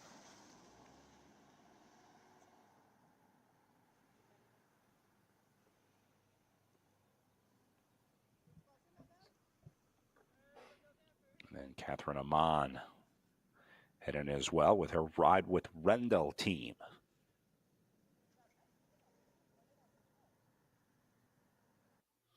Look at the Cocherie, Promo, Millet, Giorgio, and Gafinovitz up next. There's Margie Bemis through the line, her Roxo racing kit. And you're right, Lauren, just a little bit of an uphill drag, looks like to me. Coming back through the line, that's got to hurt. Back out with Laurie Millet, Canadian, for the Promovello racing team. As Catherine Amon comes through.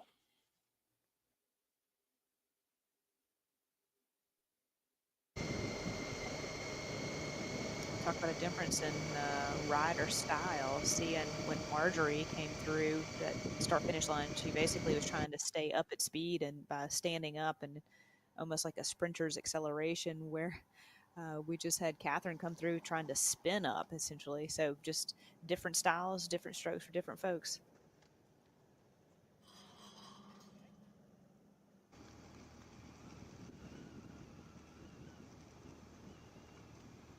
Picking up Allison Jackson up next.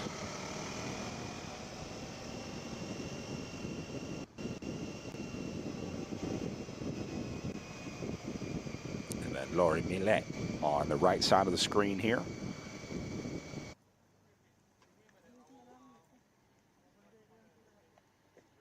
And then meanwhile, Promovello back through the line with Penelope Promo getting ready to head out for one more.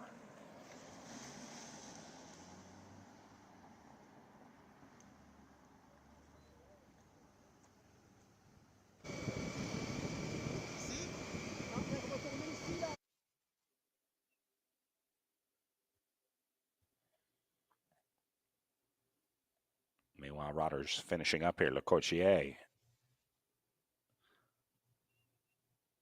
knocking out another lap. Was just thinking about for the mechanics is when the team car goes onto the bike path. Now, that it's different than the road, right? Because one, it's so narrow, but also tree coverage. So if you have your spare bike on top of the team car, I'm sure those first couple laps, they were very aware of where the tree limbs were based if there was a spare bike on top of the car or not. I mean, you look, that's like another 3 or 4 feet in the air that you have to take an account for. On the open road, it's usually no problem, but on the bike path, it could be quite a problem. Obviously, it's fine for everybody, but I bet those first couple of laps, they were concerned.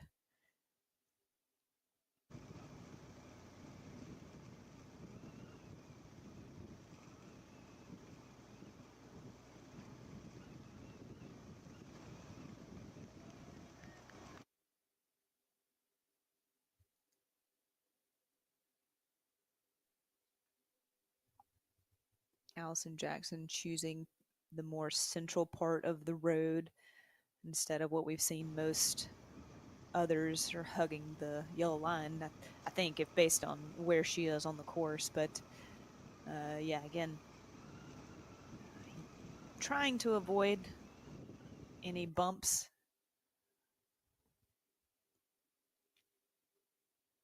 Easier said than done, especially on a time trial bike, which are not the best handling machines out there.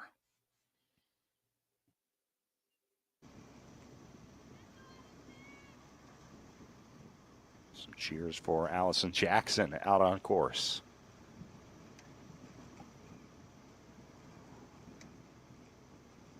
Also thinking about staying as aerodynamic as possible. You know, a lot of times you look at those helmets and you try and have that flat on your back. And usually your eyesight, you can only see almost like a foot in front of you. So what you do is you try and look up the road for a second. Again, think about just running a sprint and doing that for what Anna did it for 22 minutes, 54 seconds. Think about just blowing your mind out. Just you can't see anything. You can barely feel it. Everything hurts. Your whole body hurts, and then you can't even see up the road.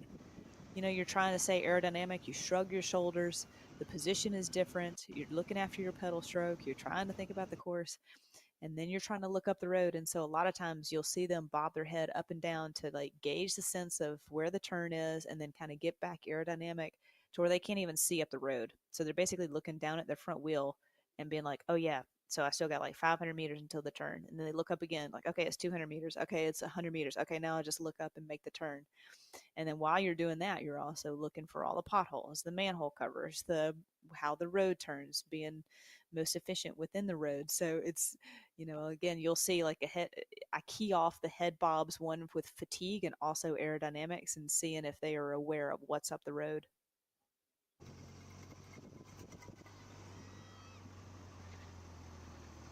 More and more you see helmets like this that Allison Jackson is wearing, designed for really just one sort of position, and it's looking forward. So when you start to move your head out of anything other than the exact ideal position that the helmet is designed for, you start to give up some aero gains. And so you'll see these riders doing their best to keep their head forward. But Lauren, it's taxing on your neck in a time trial position for what's going to be, let's say, 23, 24 minutes for the fast riders.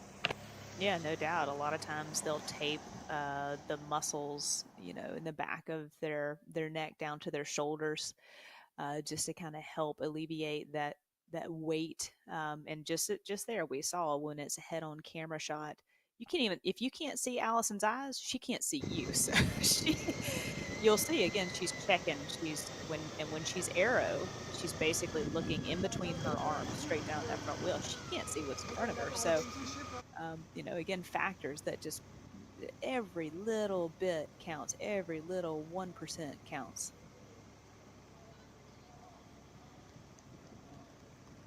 Now Jackson getting ready to head out for her last lap of the circuit. They'll also be getting intermediate time checks here. I would assume most riders are probably getting checks from their directors or teams, getting checks over the radio, but it's always good to see it on the clock. Although I don't know if Jackson even going to break focus to look. No, but we just saw Neben coming into that 500-meter mark, so starting to encroach on Allison's 1-minute buffer. La 2, là, on va la suivre un petit peu, et après, on va rejoindre la 1.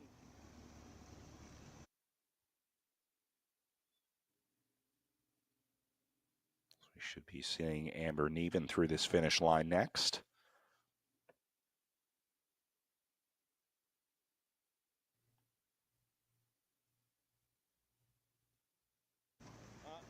Ah merde, je suis en live. C'est pas grave. Continue. That's going to be pretty close to a minute after one lap down. Not bad for Allison Jackson in holding off this rider, Amber Neben, here. Heading out on her last one.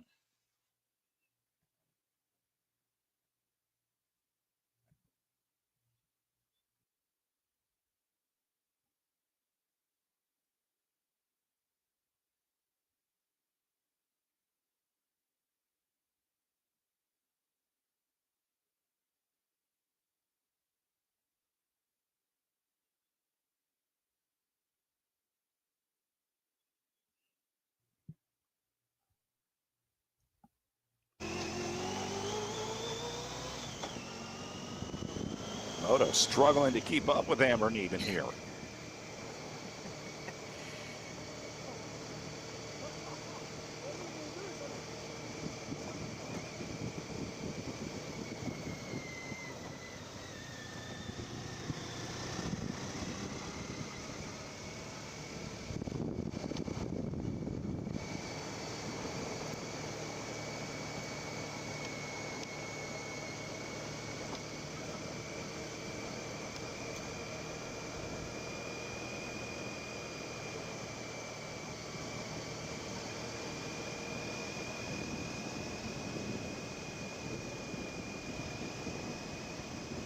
See the way Amber Neben favors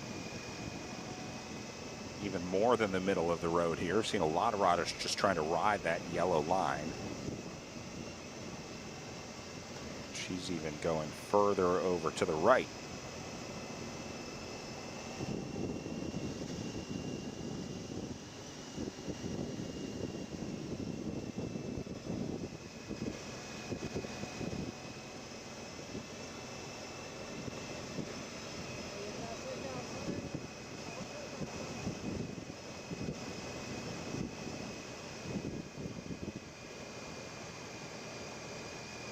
Stevens looking over at a couple riders that have come together. I think that was Margie Bemis from the Roxo Racing team, but not sure if she was with Catherine Amon or Skylar Gutzvar.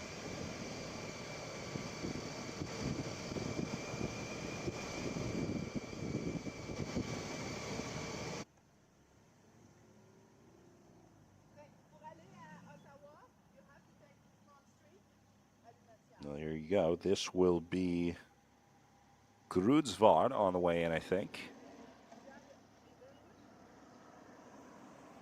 And confirming Skylar Grudsvard for the Cyclery Racing team. So that would have been Bemis and Amon that we saw earlier. Grudsvard on the way into finish.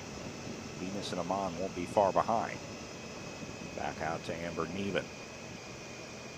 Picking her way through the different asphalt.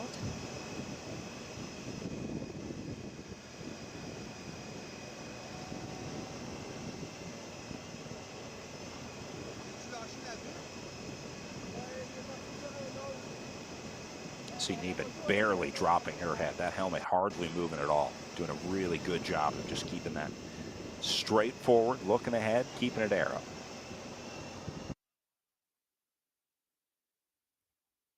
Good push to the line for Gudsvard.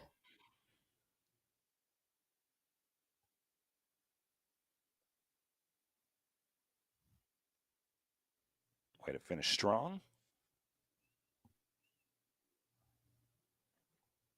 And we'll be looking at the Bemis Amon group up next.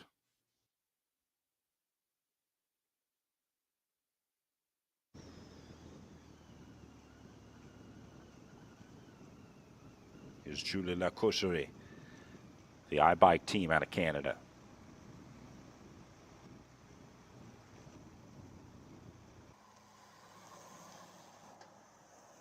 As Catherine Amon and Margie Bemis make their way through. Amon wearing number 9, Bemis in the purple wearing number 10. Second position out of the last corner there.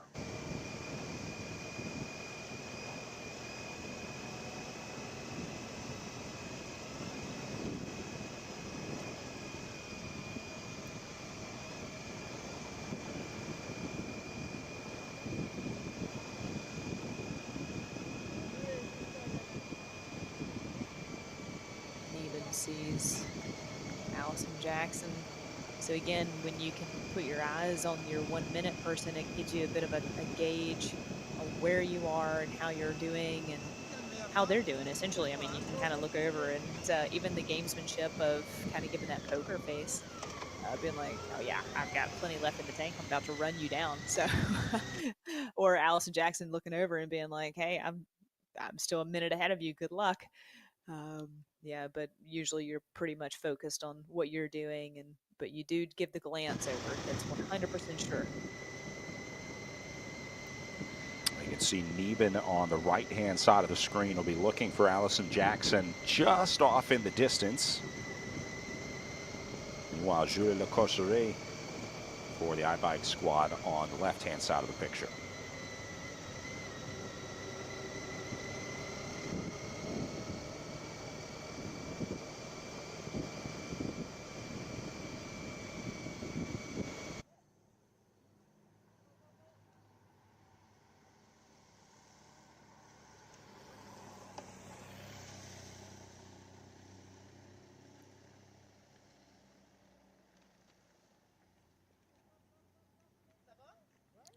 Really hear the sound of those time trial wheels as they come around the quiet corner there into the second to last and final corners. The Brad, disc wheels on the back really make a lot of that noise. Yeah, and when you feel fast, it's the best noise in the world. And when you feel slow, it's the worst noise in the world. I don't know why that is, but that is the case.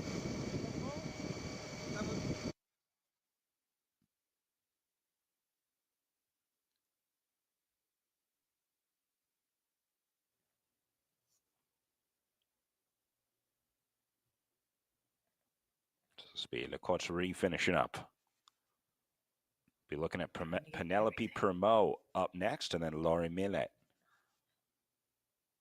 Good finish all the way to the line. That's how it's done.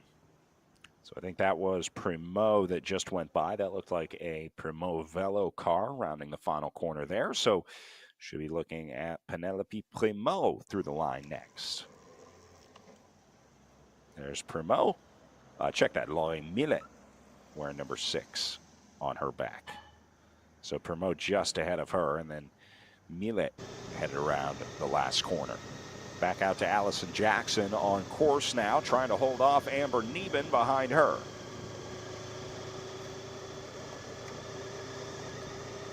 And trying to run down Anna Kiesenhofer's time. I mean, Anna put in such a stellar ride. This is going to be a hard time for anyone to beat, I think. So this finish is going to be exciting to see how Allison Jackson and Amber Neben come in compared to Anna. 22:54, the current fast time to beat, set by Anna Kiesenhofer. Emily Ehrlich sitting in second with a 23:08, and then American Lauren Stevens sitting in third with a 23:33. Your three fastest times out there. Big gap between the three, 13 seconds back to Emily Ehrlich and 38 seconds back to Lauren Stevens. So there's plenty of space for Allison Jackson and Amber Neben to slip into the top three here.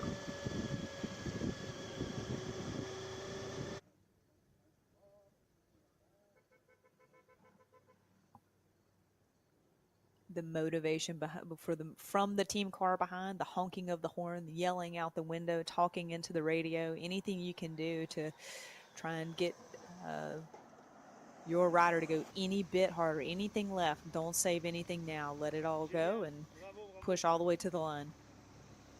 Elena Hartman making her way in through the final corners.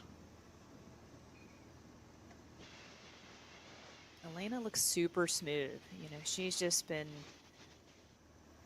everything's quiet about her. Her upper body, her pedal stroke, everything is dialed from the start to the finish. You know, it's just been so controlled. I bet she's going to put in a really solid time. Hartman, I think, opening up some time over Allison Jackson, but we'll see when they hit the line. Try and get a glimpse of the clock. It's just to the upper right of the riders as they come through the line. It's attached to the sort of stage finish arch. So if we have a moto behind the riders, we might be able to get a look at the clock, but otherwise we have to wait for that data to come in. And that usually takes a few minutes after the last riders are through. But we do know 22:54, the current fast time for Anna Kiesenhofer. Will anyone in this last wave of 11 riders beat that 22:54 fast time? Elena Hartman on the way in right now to try.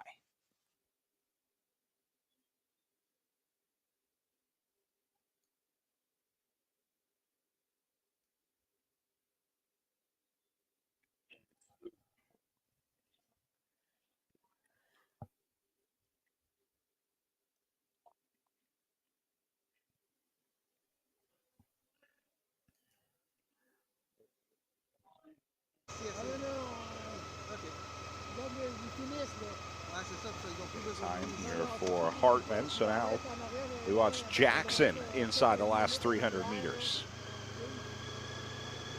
We'll see if we see Neben on this shot as well.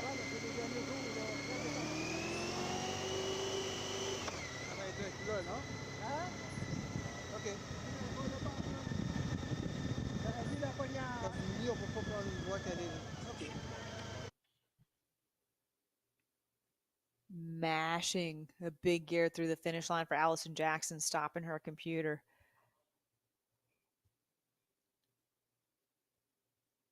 Won't get a look at that clock either. But that was probably almost exactly a minute back or close to it behind Hartman, so not expecting any fireworks for those two times. This is Amber Neben on the way in, though, who is going to be less than a minute behind Allison Jackson. So Neben took some serious time out there today. But we'll see if it's enough to beat Kiesenhofer's current fast time of 22:54.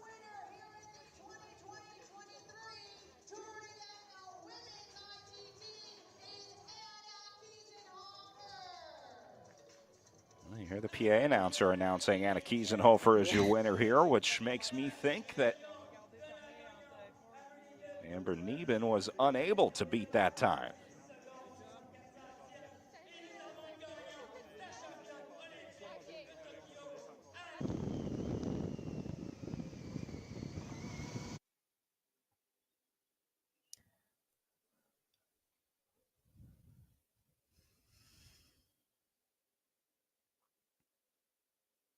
What a ride for Anna today. It was someone we had keyed in on, obviously, having such a good result in the Olympics back in 2021 in Tokyo.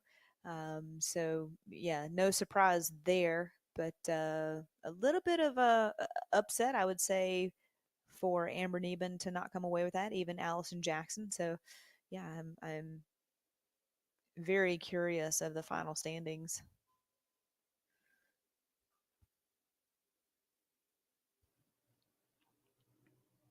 Well, what didn't get accomplished today, they'll have another shot tomorrow for the Tour de Gatineau road race, starting at 3 p.m. local time here. They'll use some similar parts to this course, same start-finish area for the road race tomorrow, so going to be a really interesting one, and a later start in the day as well, some late afternoon road racing.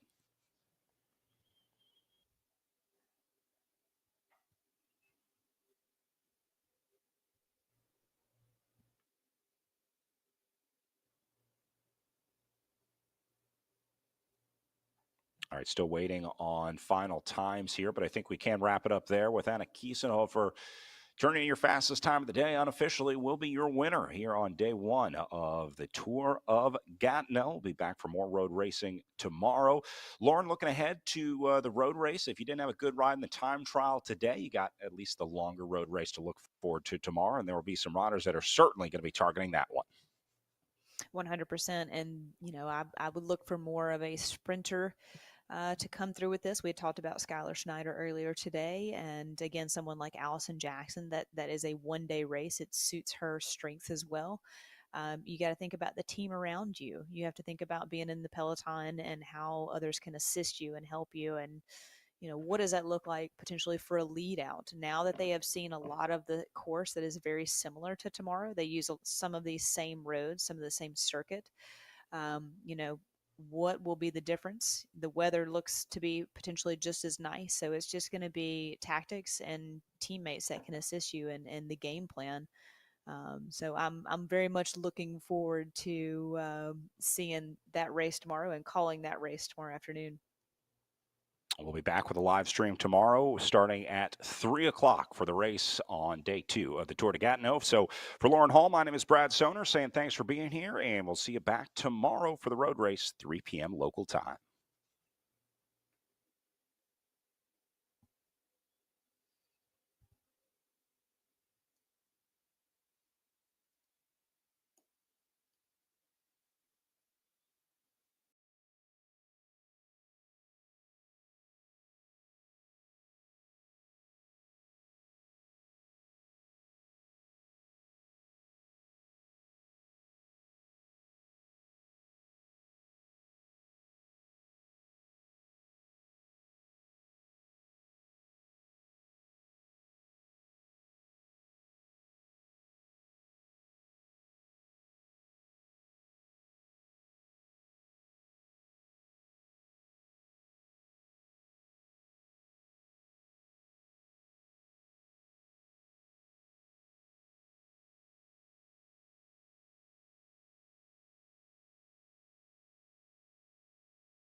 juste plugger la perche qui est pluggée à rien. Oh, there's the flag though.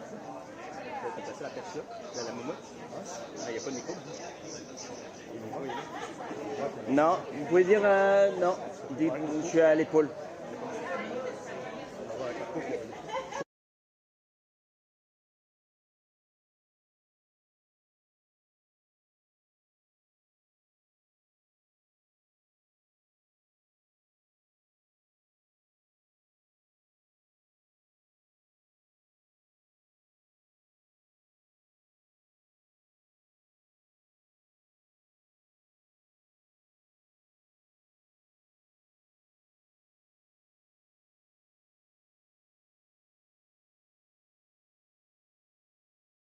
Parfait.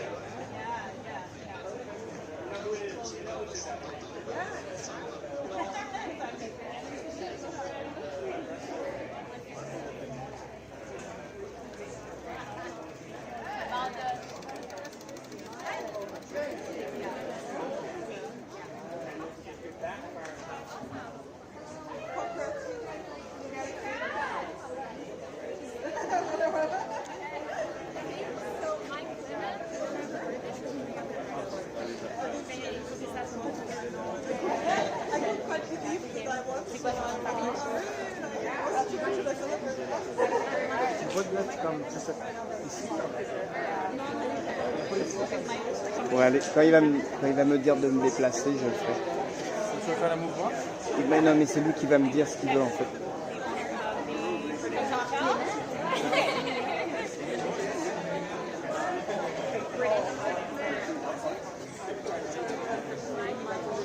Est-ce que TVA, ils vont tous être là? Ceux qui étaient là, ils ont fait ce qu'ils avaient à faire ou? Mais c'est pas. C'est eux autres qui vont mettre autour de nous. Si tu te places. Ouais. Mais c'est juste que là, il est sur ma caméra là. C'est pour ça là, je fais juste bouger.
Yeah.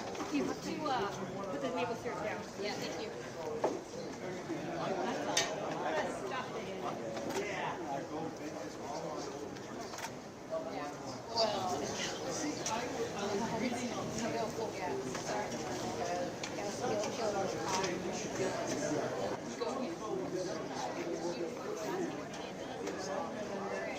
Isn't that so nice? Pretty cool.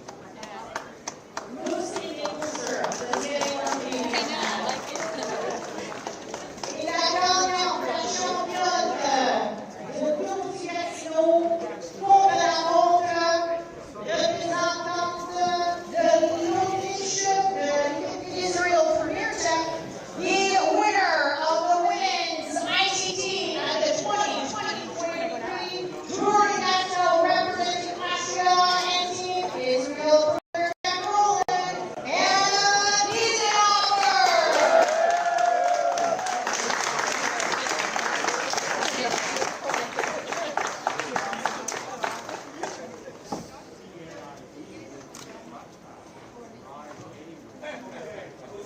Ferme d'un stop.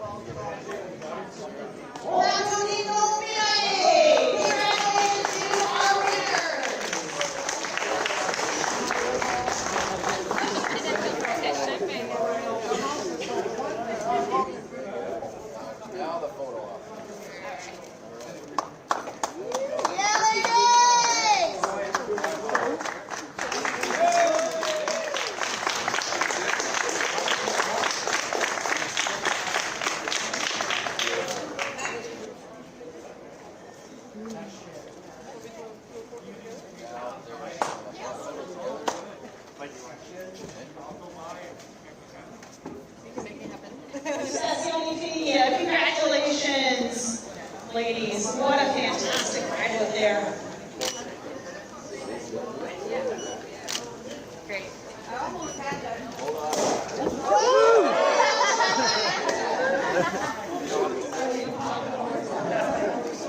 Watch your free.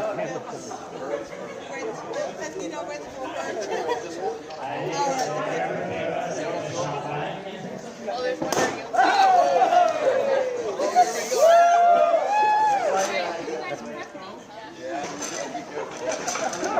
Sorry.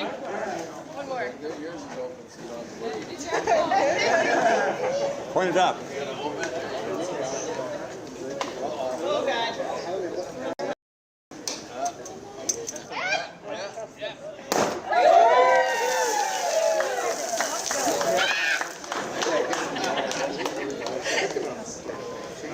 We'll be nice and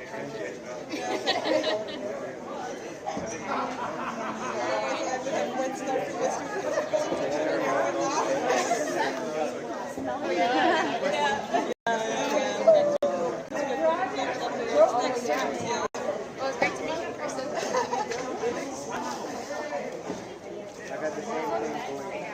Great. Do you want the champagne?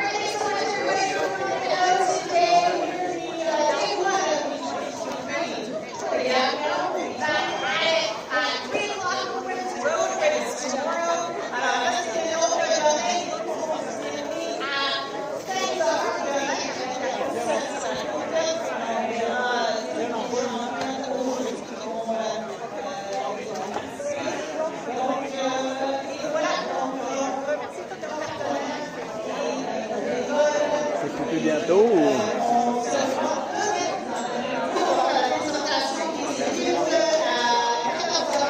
Là, t'es en live, t'es en live. À demain, faut que tu règles cette histoire d'oreillette.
de coulisses, donc ici ça s'est joué pas mal, donc c'était un défi additionnel, mais ouais, à la fin ça s'est bien passé apparemment. Ben, bravo, félicitations, puis on espère de te revoir ici sur les routes de Gatineau éventuellement et peut-être l'année prochaine. Et ben, bonne chance pour le reste de la saison. Est-ce qu'il te reste d'autres courses cette saison? Oui, en fait, aujourd'hui je rentre en Europe parce qu'on a les championnats d'Europe la semaine prochaine. Donc ouais, ça c'est le prochain objectif. Bon ben, bonne chance au championnat d'Europe et félicitations encore pour aujourd'hui. Merci. On l'applaudit. La gagnante aujourd'hui, Anna Kissenhofer.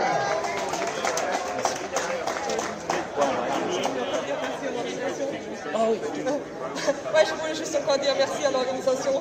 Je peux m'imaginer que c'est super difficile d'organiser une course comme ça à ce niveau. Donc, ouais, bravo. Merci, Anna. Donc, je peux aller vite fait en arrière, faire